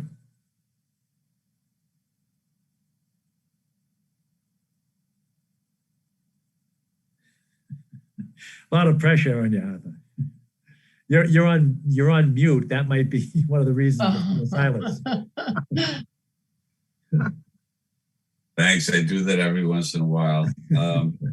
John, what do we have as past precedent in this regard? Well, we tend to try to keep people just like we did when we were discussing the cantilevered deck over that, and we were trying to stay consistent. We had just recently ruled that not to do that within the 25-foot. So we tend to do that. However, the bylaw actually says that in order to, you can simply have a second vote to get an exemption from the town bylaw. And that would require that a professional, either a professional engineer or a wetland scientist, somebody with a professional degree and backing would say that there is, in their opinion, there is no significant adverse impact to the resources that we protect. That's part of the bylaw itself. That is section 15 of our bylaw. So have we done that before? Sure we have. And Yeah, that's where I was. And we've done it like Russellwood. What I was saying when muted was that, there is an amelioration here. It's marginal. I'm open to going with what is proposed at this point in time. I second that. It's just a strip of lawn is de minimis, in my opinion. A what? I didn't hear you, Jerry. Minimal. It's minimal. What? Oh, you mean this 45 square foot intrusion? Yes. Yeah. Okay. All right. Well, what I'd be looking for is some kind of a plus. If that's a minus to what we're protecting, I'm looking for a plus. And I think that there have been some pluses, and that is in the side, like the areas of the rain gardens or the planting areas. I think that is a plus.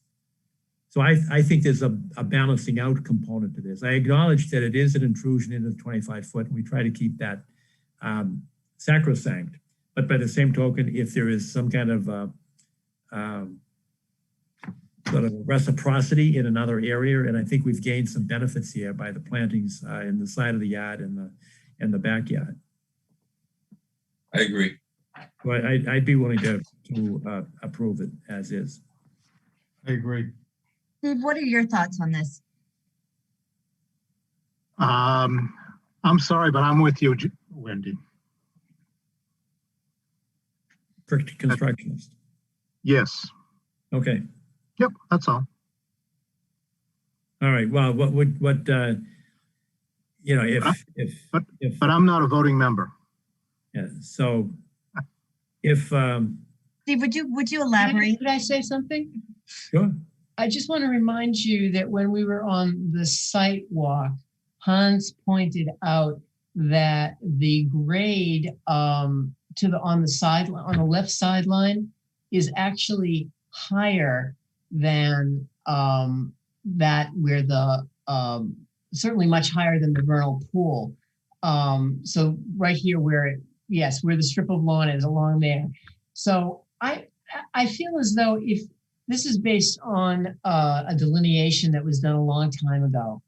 If you did a delineation now, I'm not even sure that would end up still being the 100-foot line of the vernal pool, or even the 25-foot line of the wetland. So I just feel like the client is really bending over backward to accommodate what needs to be done here for the wetland, and that they are committed to protecting it and to taking care of these plantings. So it would be great, given all that we are trying to do to honor the bylaw, if they could be allowed to have this 45 square feet. I know that that might not be the basis on which you make your decisions, but I do feel like we have made a lot of proposed improvements.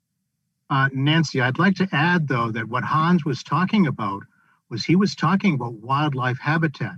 That's really the function of this area. Yeah, The vernal pool itself is only used for 2 months by the amphibians, okay? sure. They're outside the vernal pool in this area for the rest of the 10 months of the year, okay? So that's what's very, very important, is inside this blue line toward the vernal pool. It's the wildlife habitat. And considering that Maine is considering going 750 feet from a vernal pool, we're doing pretty well here, generally. Okay. 750 feet, did you say? Yes, there's some research recently that these amphibians can move between 750 and 1,500 feet away from the vernal pool. That's the area that they use. And Maine is considering going that far from certified vernal pools right now. Interesting research. Wow. Well, Let me ask a very direct question. Wendy, one of the things that we've discussed tonight is postponing this until Saturday so that we can rectify the situation with the DEP, because we don't want to walk into something that's going to be automatically reversed. Right. But if we put it off until Saturday, you can't be there. And I don't think we should, sort of forum shop or vote shop by the calendar. Is there any way that you could participate in a vote on Saturday? I mean, could you do it by, Jerry's done this in the past, you participate by. Oh, yeah. Yeah, absolutely. That's a great idea. It didn't even occur to me. All right. So my suggestion is, it may come down to a vote. I think we get a sense of, which way the vote is going. And the only hangup seems to be that 44 square feet.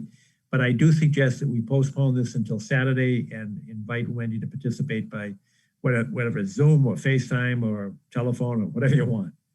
Yeah, I'll be driving. So could I just do it by speakerphone? Sure. Great. I said sure very quickly. I think you can do it by telephone. I don't think you have to be seen as long as you can hear everything. And I think that's appropriate under the open meeting law. Great. Especially during these pandemic times. Right. All right, so why don't we do that? If we could continue this until Saturday, we'll post it as an open meeting. But it would require that we'd probably go there on site, because it would be difficult if everybody had to participate by Zoom or cell phone. So why don't we just add this? Because where are we going? 101 Neponset Valley Parkway? Steve? also, yes, but we haven't set a time for that, by the way. All right, and so we're going to Low Circle. Yes. And we're going to 101. I'm just trying to visualize where this is. I suppose if we did this one first. Yes. 9, and then went to Low Circle, and then from Low Circle, we could go to 101 Neponset Valley Parkway. That would make sense, John. John, just to let you know that I will have a hard stop at 10:30 Saturday morning. And none of these are going to be time consuming. So that's Okay, fine. I just wanted to be. Absolutely. Thank you, Arthur, for welcome. Alerting us to that. But I think we can easily do this between 9 and 10 o'clock. Yes. If we start it on Woodland with Stephanie's permission. Sure. All right, and then we can take the vote there, and I presume by that time we can have resolved the DEP situation. Right. That all makes sense? So that is just for the vote. I'm just wondering if I need to be there. I don't think you do, Nancy. I think it's been pretty clear. Your presentation is great, actually. And it's only going to be the issue of the Perennial stream. Yes. Well, yeah, but the vote will be on the 45 square feet of. Right, right. All right, does that all make sense? Yes. Okay. Yes, So yes, we John. will, with the assent of the applicant, we will move this to Saturday morning, the 17th of April at 9 o'clock at 113 Woodland Road. All right? Okay, thank you. Great, thanks all. Okay, thank you. Thank you, Bye-bye. Nancy. Yep. Good. Okay. Next on the agenda is 485, 487 Blue Hill Parkway.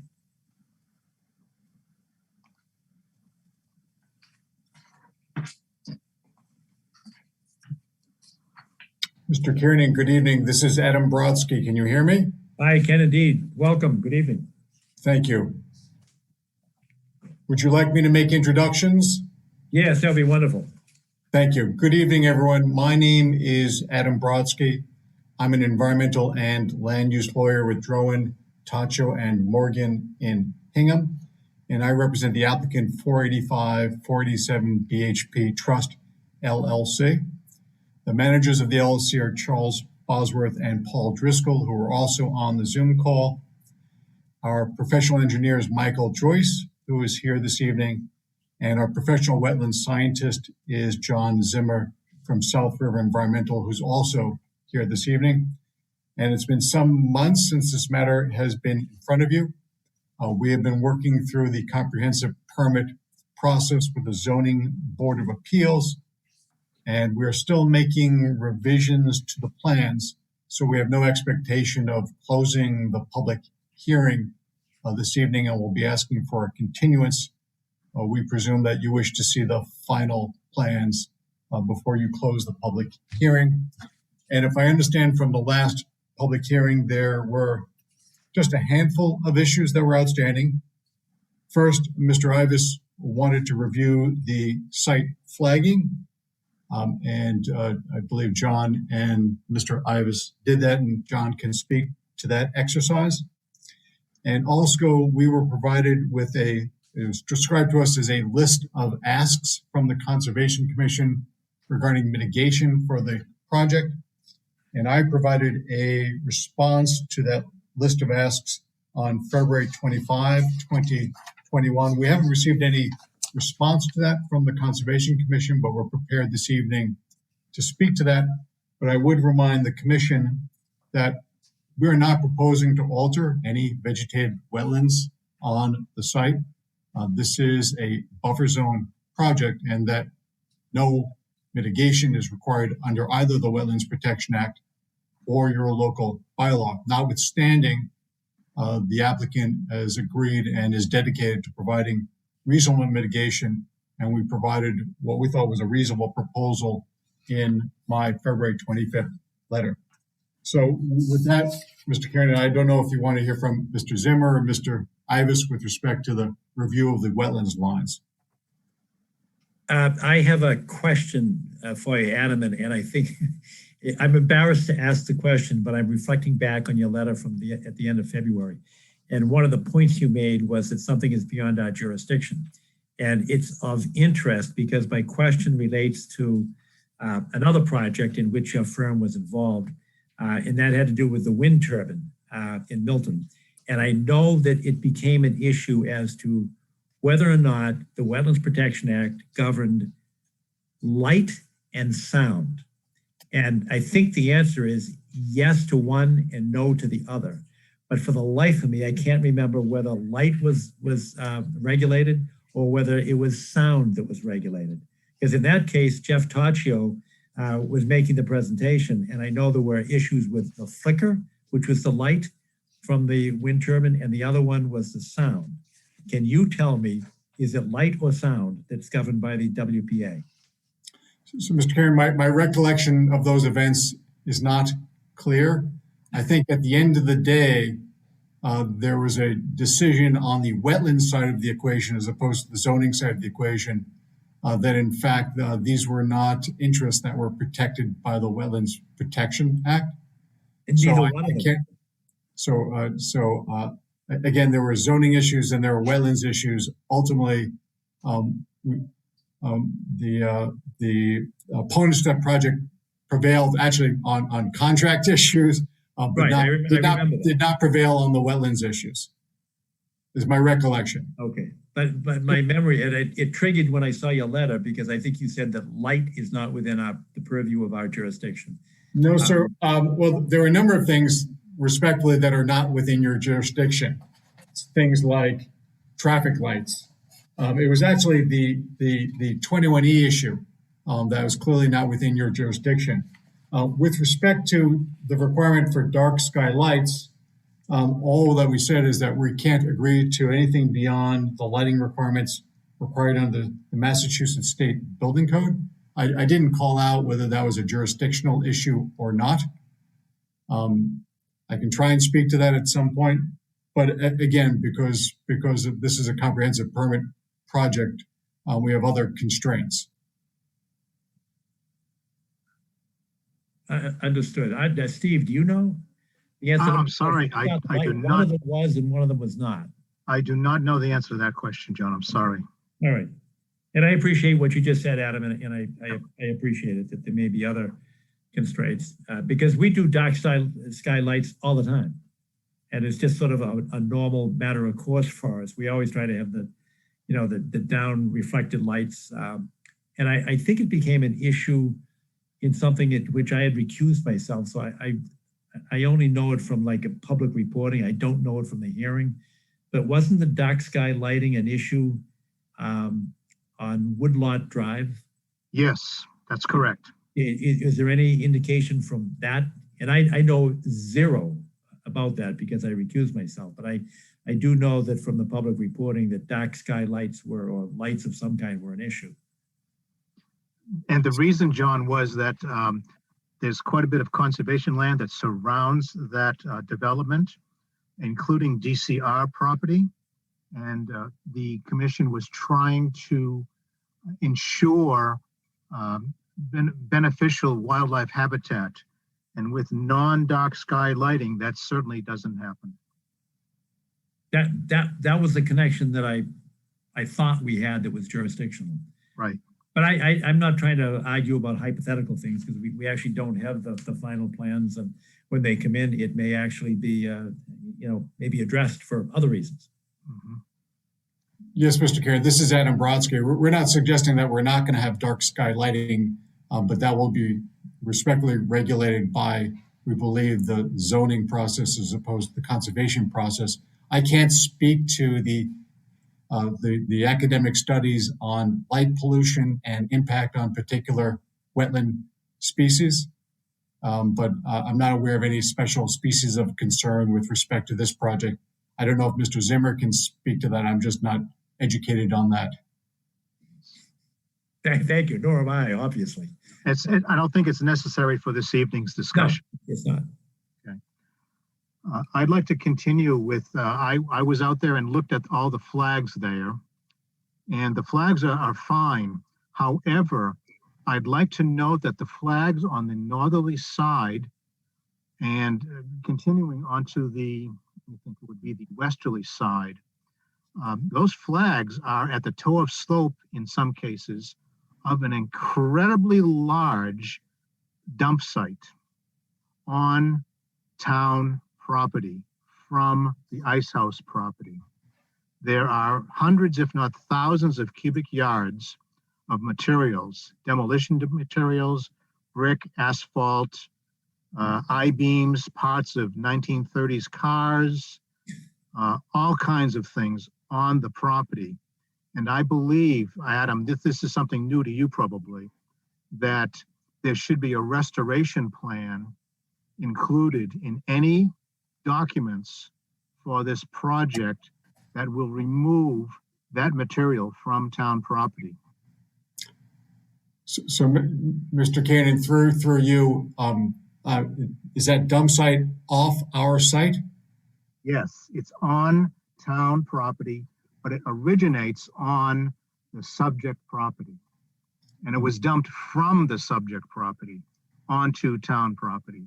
To the rear, or the easterly side, I'm sorry, the westerly side, and to the north, which is on the screen. If you look at the screen and you see the wetland flag line here, It's the entire area between the wetland flag line, particularly over on this northeast corner, to the subject property line, Adam. Go out there and take a look. You'll be stunned at how many cubic yards of material is on town property. Absolutely stunned. I was.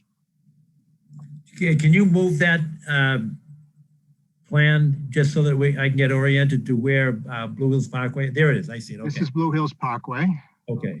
We're looking into the property. We're looking to the westerly side. The pond would be further back. You said northeast side. Is that northeast or is that northwest? I'm sorry, forgive me. This is the northwest corner. Yeah. All right. Right in here. This entire area right in here. And it's got to be 8 feet deep.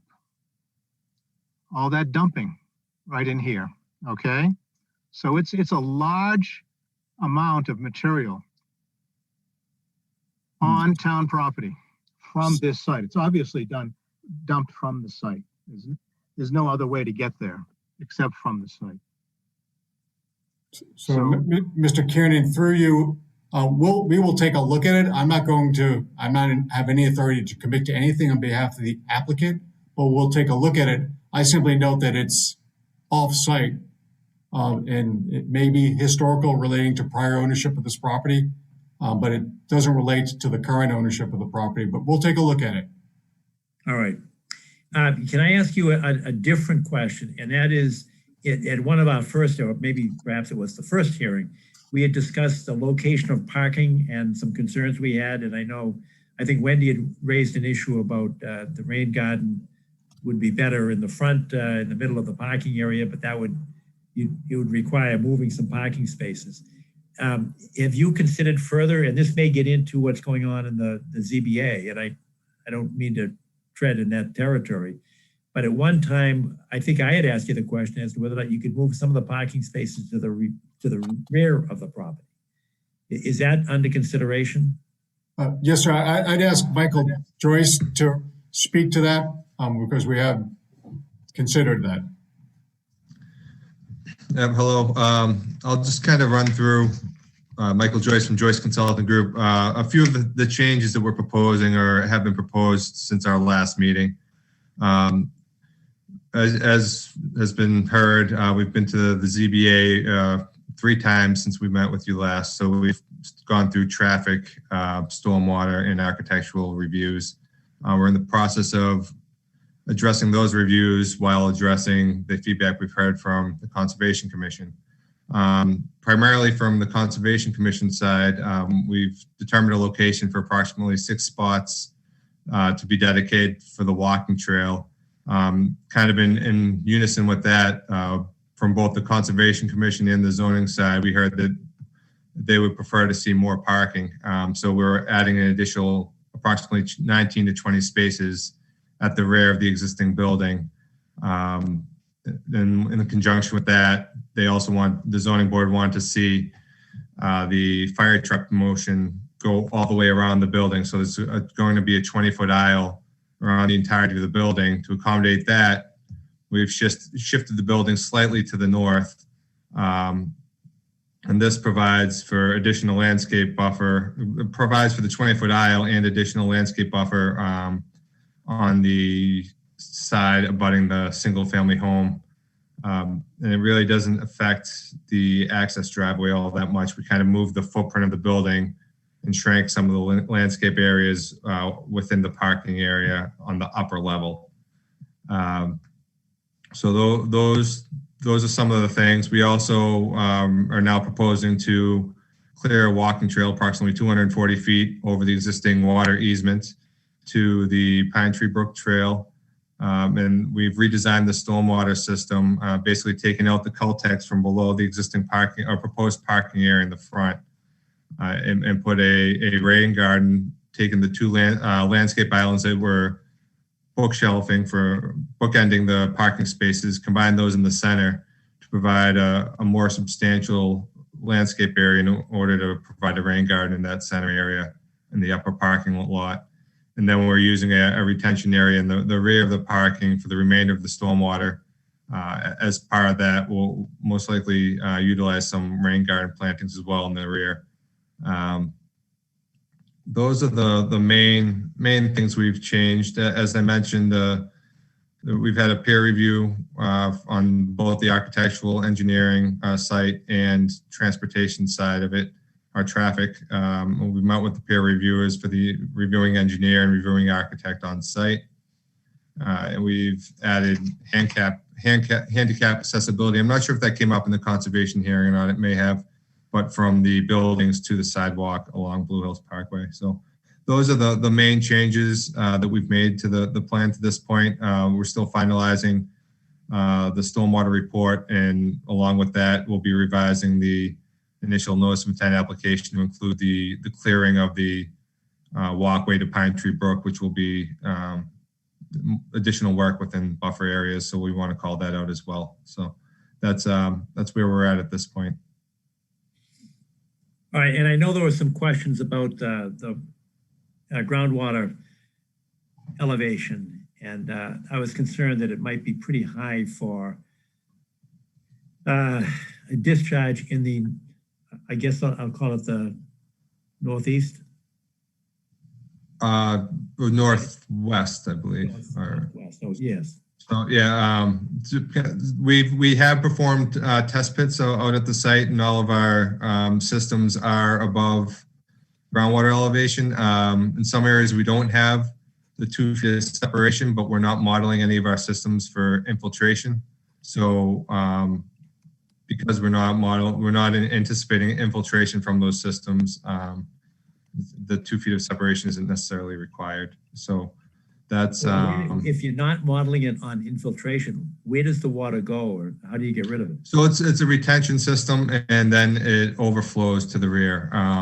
We do anticipate that there'll be infiltration as well, but it's just not in our stormwater calculations. We don't take any credit for the infiltration.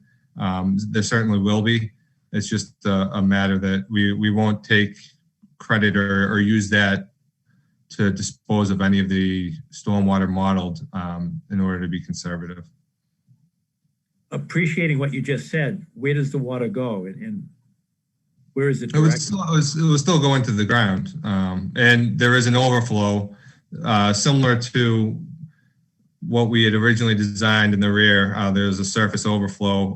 The new design has somewhat of an outlet structure to a level spreader, so that will all flow off-site to the northwest, and that's also something that we discussed with the peer review engineer. He actually said he preferred to see the Cultec system removed and see some sort of a swale in the rear of the property.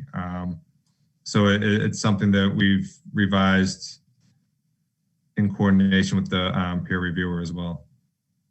All right, now I know this is just hypothetical, but let me jump on a comment that Steve made. And if there is, construction debris, bricks and macadam, and you said an I-beam, I think, Steve.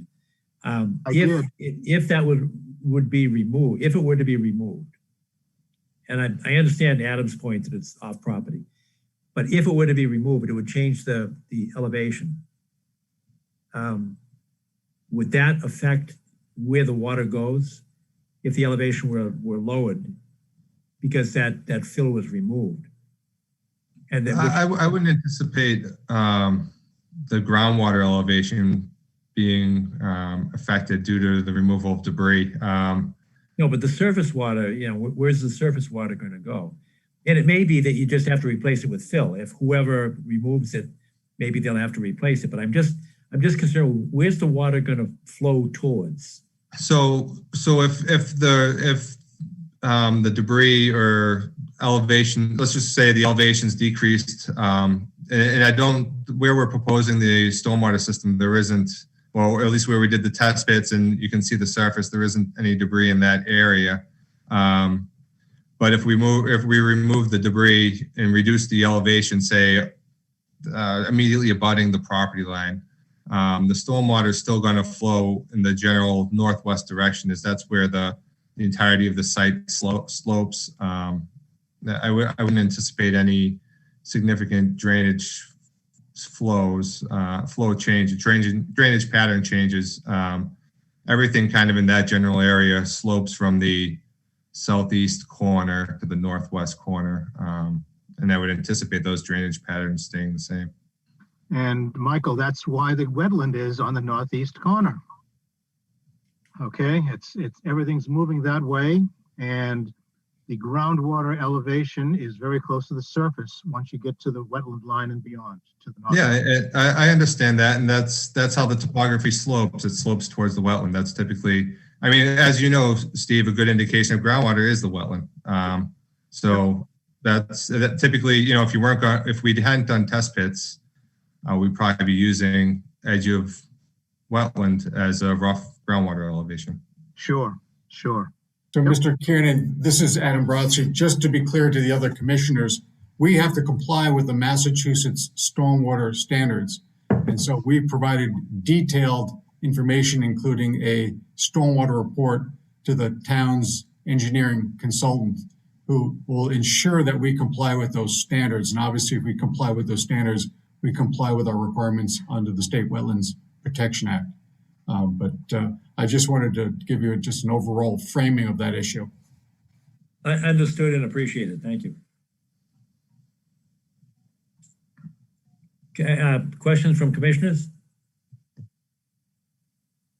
Not at this time. Just one quick question, John.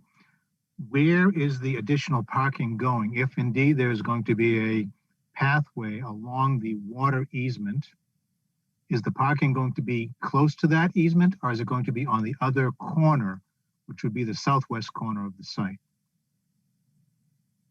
Just curious.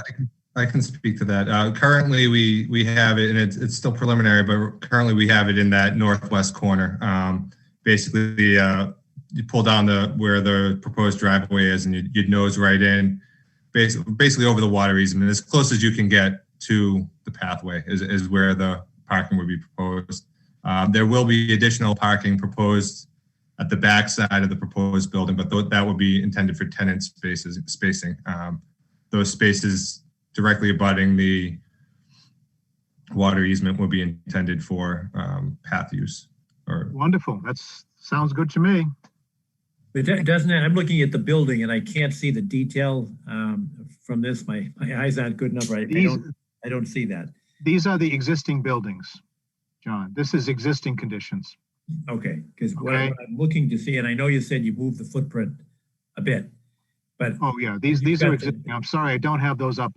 They haven't provided that information to us yet. Yes. On that, I was going to ask, since Michael mentioned, if I heard correctly, design updates, if it would be possible to get those out so that we could see them as well. You probably use them with the ZBA and so on down the line. Yeah. So we hadn't made the plan revisions. They are being made now, and as soon as it's complete, we'll certainly have those to you. We just kind of finalized the building layout and parking circulation this week. So that's why we didn't want to submit plans prematurely and not have all the information. Thank you. That would be great. Once we have them complete, we'll submit them. all right. But the idea, just by way of concept, is that somewhere between the property line and the building, wherever the footprint is, you're going to have car access, fire truck access, and you still have the walking path going there, correct? Because correct. You said the walking path is going over the water easement? Sewer easement? So the walking path will start at the parking area for the roughly where that palm is, or kind of midway through by the existing fence there. Yep, that general area. All right, understood. All right, any other questions from commissioners? Because obviously we have to, await the final plans after the ZBA gets completed. But any questions on a preliminary basis? How about abutters, members of the public? Any questions? All right, so I don't think there's anything before us for further consideration, deliberation, or a vote. We appreciate the information very much, and we await your updated plans. Right? Thank you. Thank you, Mr. Kiernan. And continued to May 11th. Perfect. All right. Thank you very much, Adam, Mike, and others. Thank you, sir. Good night, everyone. Good night. Good night. Thank you. Thank you. Next on the agenda, we've now skipped over 600 Canton Avenue. So number 8 on the agenda is MACC electronic filing to Mass DEP. Steve, do you have that? I do not. Neither do I. No, I have been trying to do electronic filing as you know, helping applicants for the last 10 years. I have never been successful but one time. I've spent hundreds of hours on, maybe tens of hours on this, and I've failed every single time but one. It's not a working program as far as I'm concerned. I don't want to even talk about it anymore. I'm so angry at them for wasting our time. All right. Well, Sorry. We're going in that direction. The courts have now finally, and Massachusetts is way behind Connecticut and Rhode Island in terms of electronic filing, but we're now there. So it's sort of a wave of the future, and hopefully we'll be able to do it soon. Does anybody have any information? Because I know it's on the agenda, and it was an issue I think that Jerry was near and dear to your heart, wasn't it, in terms of the signatures? Oh, yes, yeah, absolutely. Yeah. Do you have any update on it? No, I'm sorry, I don't. Okay. John, I would like to note that the present COVID adaptation has been working very, very well for most applicants, where the applicants create a digital file for all the NOI documents and send them to DEP just as an attachment to email. That works very, very well. And I've been using that. And in fact, DEP, both Southeast region and Northeast region, have been requiring that of people, as far as I know. Just so you know, they're not taking certified return receipt hard copies at DEP any longer, to my knowledge.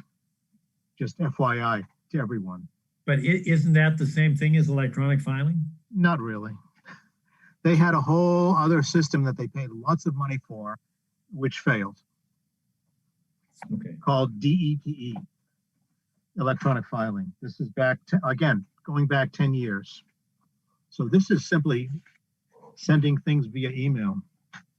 Maybe they're calling that electronic filing. I don't know, John.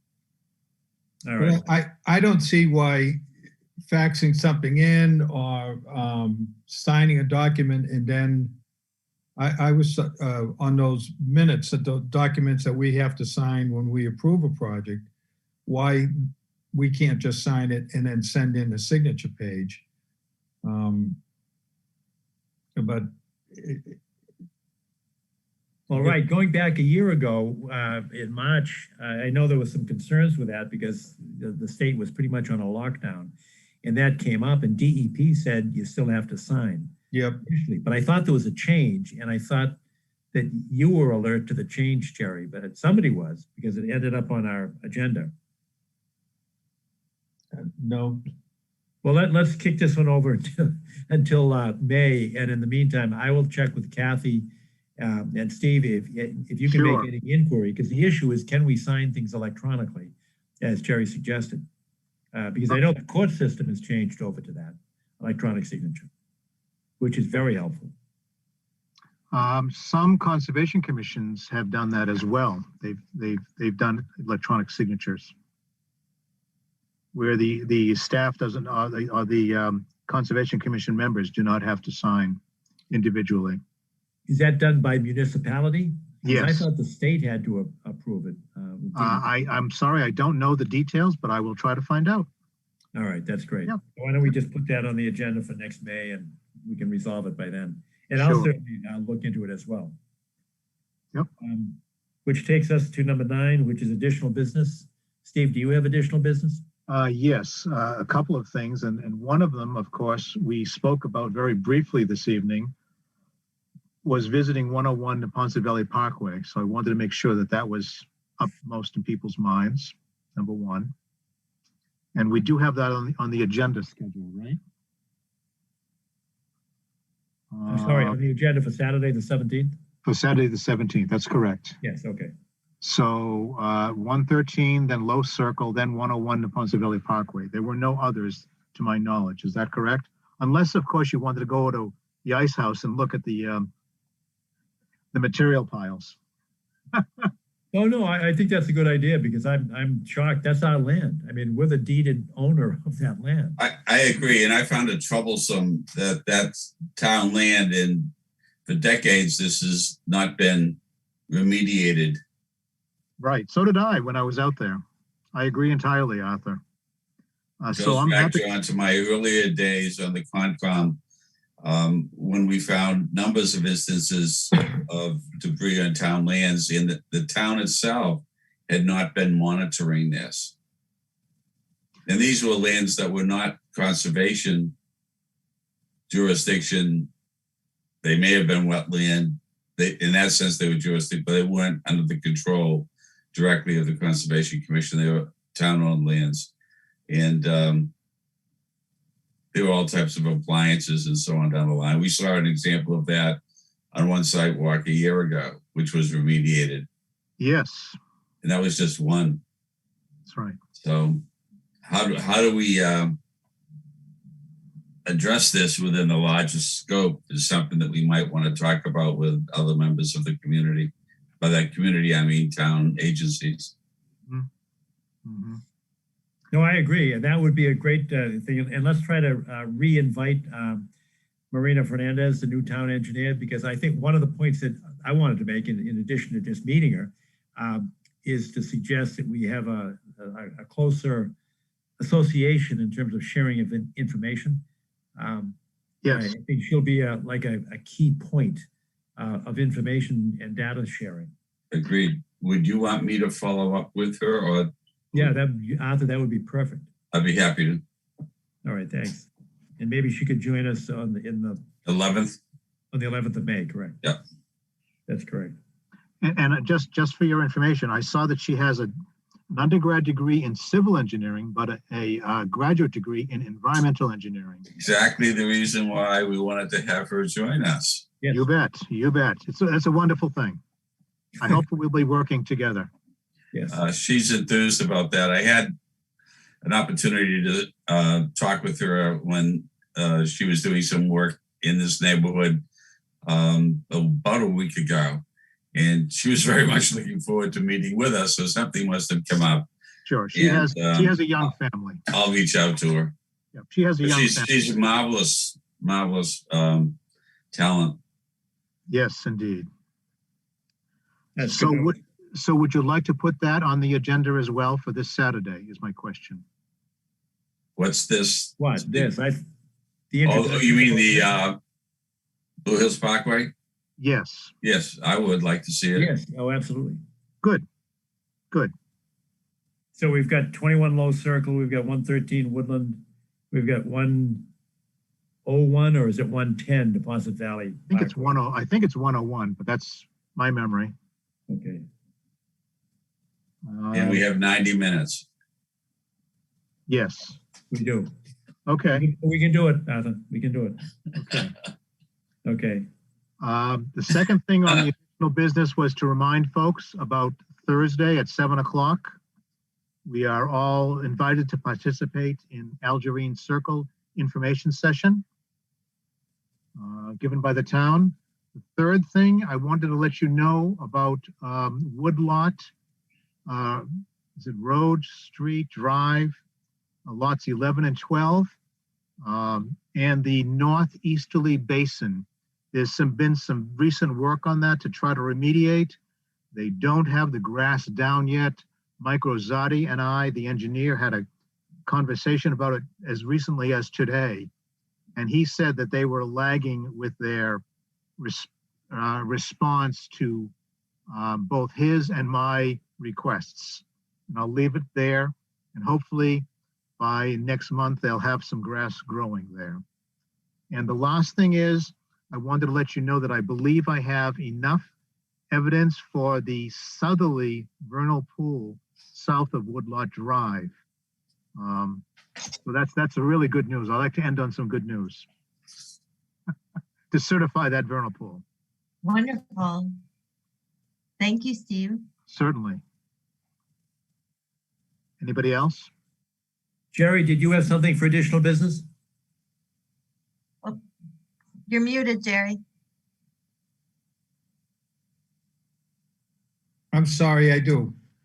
I recused myself from my neighbor's swimming pool because of a conflict of interest.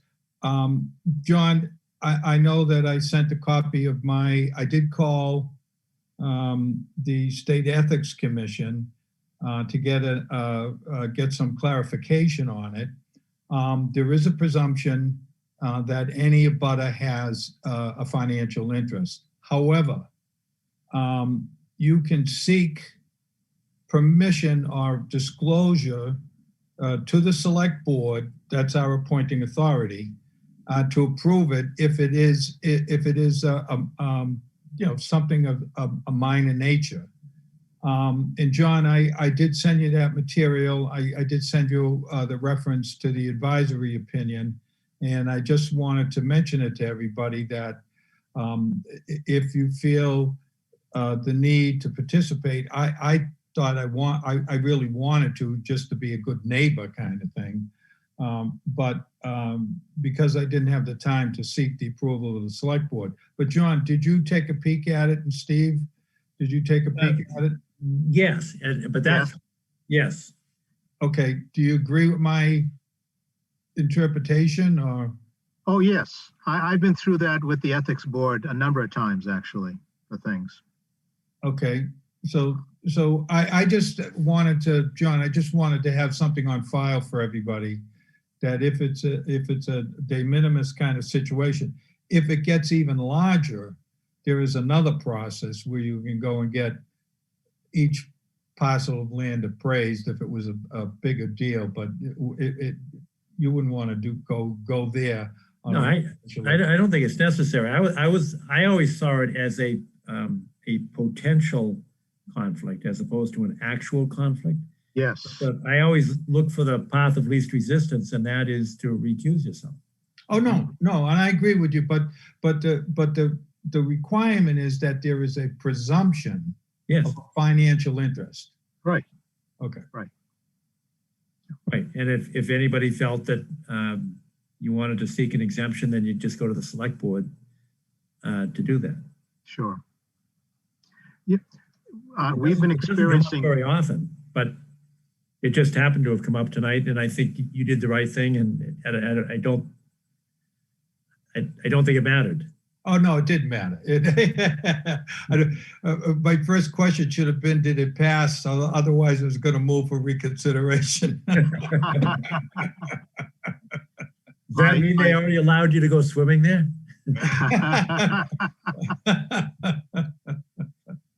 Quick story. My son and I have been involved with this before, because whenever I appear before the Norwell Board of Conservation Commission, he just recuses himself and walks out of the room. That's all. Because he's on the board, of course. Yeah. Well, that's not a conflict. That's called nepotism. Exactly. All kidding aside, John, I have one thing.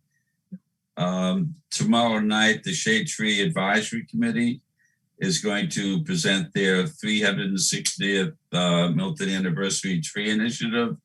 And one of the things that I'll do is suggest to them, assuming it would be all right with you and the other members, that they might come before the Conservation Commission as well. Oh, sure. Are they looking for more money? They're looking for more trees. We just happen to have some. Why, yes. Great. Well, we do. I think Kathy actually does keep track of our inventory, our virtual inventory. Yeah.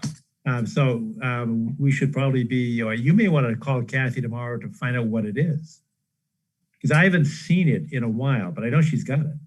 Okay, I'll make a note for an update. I thought I saw something come floating by a while back, but I will pursue this again. And we have a financial limitation on how much per year we can draw out of the fund for the virtual trees. Well, it's not for the virtual trees. It's for our revolving fund. and that's a $15,000 cap. Right, But we have different funds. right. And if somebody, and I think I distributed the accounts, 6 or 8 months ago or a year Right. ago or something. About a year ago, yeah. And it does look like we've got some money. The hope is that we could buy some open land if it came on the market. And I know that, one of the lots that I know I was looking for, and John Cronin was looking for, was right at the corner of Reedsdale Road. And I know, Wendy, this is Canton Avenue. brought it up before. You thought that the church owned it anyway. Right. So as long as the church owns it and they don't sell it, then we're safe. The idea is to just protect the open space. And by the way, folks, we just picked up our 8th or 9th 40B project in the town. Right. Wow. Every piece of open land is now going to, On Randolph Avenue. You folks have got to start protecting some of this open land.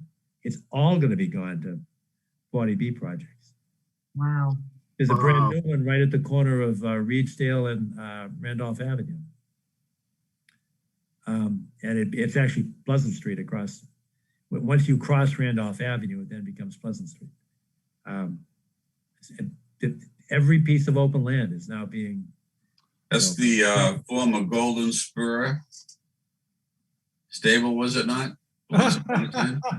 No, that I think no, that's back on Randolph Avenue. That's another one. But I don't know if that's been a 40B proposal. That I know it's had a couple of proposed sites there. One of them was for a memory care place, a nursing home. Correct. But I don't think that's the most recent one. I think the most recent one is right literally on the corner.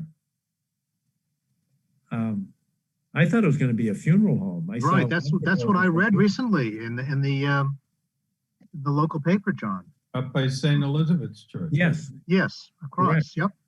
I think they've decided to put that on hold, the owners. Wow. But isn't that the same site? I don't believe so. I think it's further down toward the DPW yard, but on the opposite side of the street. I could be wrong. I have been in the past. I will be in the future. No, you're right. There is a vernal pool right there it's near to the Golden Spur. Yep.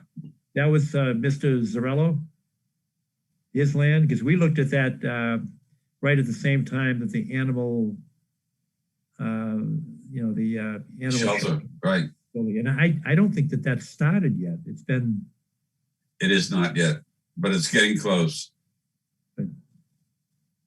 Arthur, I hope to address, is there an open mic before the select board meeting begins? Because I'm going to try to show up tomorrow night and There's a public comment. talk about Article 97, how it's effect on Algerine Corner, but also on the 40 acres, the Pulte property. And I think there's got to be addressing that issue, because as part of Article 97, when you change the use of open space, there has to be a no net loss. So if I win the day, the town is owed 40 acres of open space. Okay, Jerry, the meeting starts at 7 tomorrow evening. Okay. And the third item on the agenda is public comment. Okay, great. Any more additional business for us this evening? Hearing none, is there a motion to adjourn? So moved. Second? Second. All in favor? Aye. Aye. Thanks, everybody. All right, good evening. Good night, all. Good night, all. See you Thank soon. you. Monday morning. Night. Thank you. Stay well, everyone. Great. And thank you, Sean. Good night. Good night.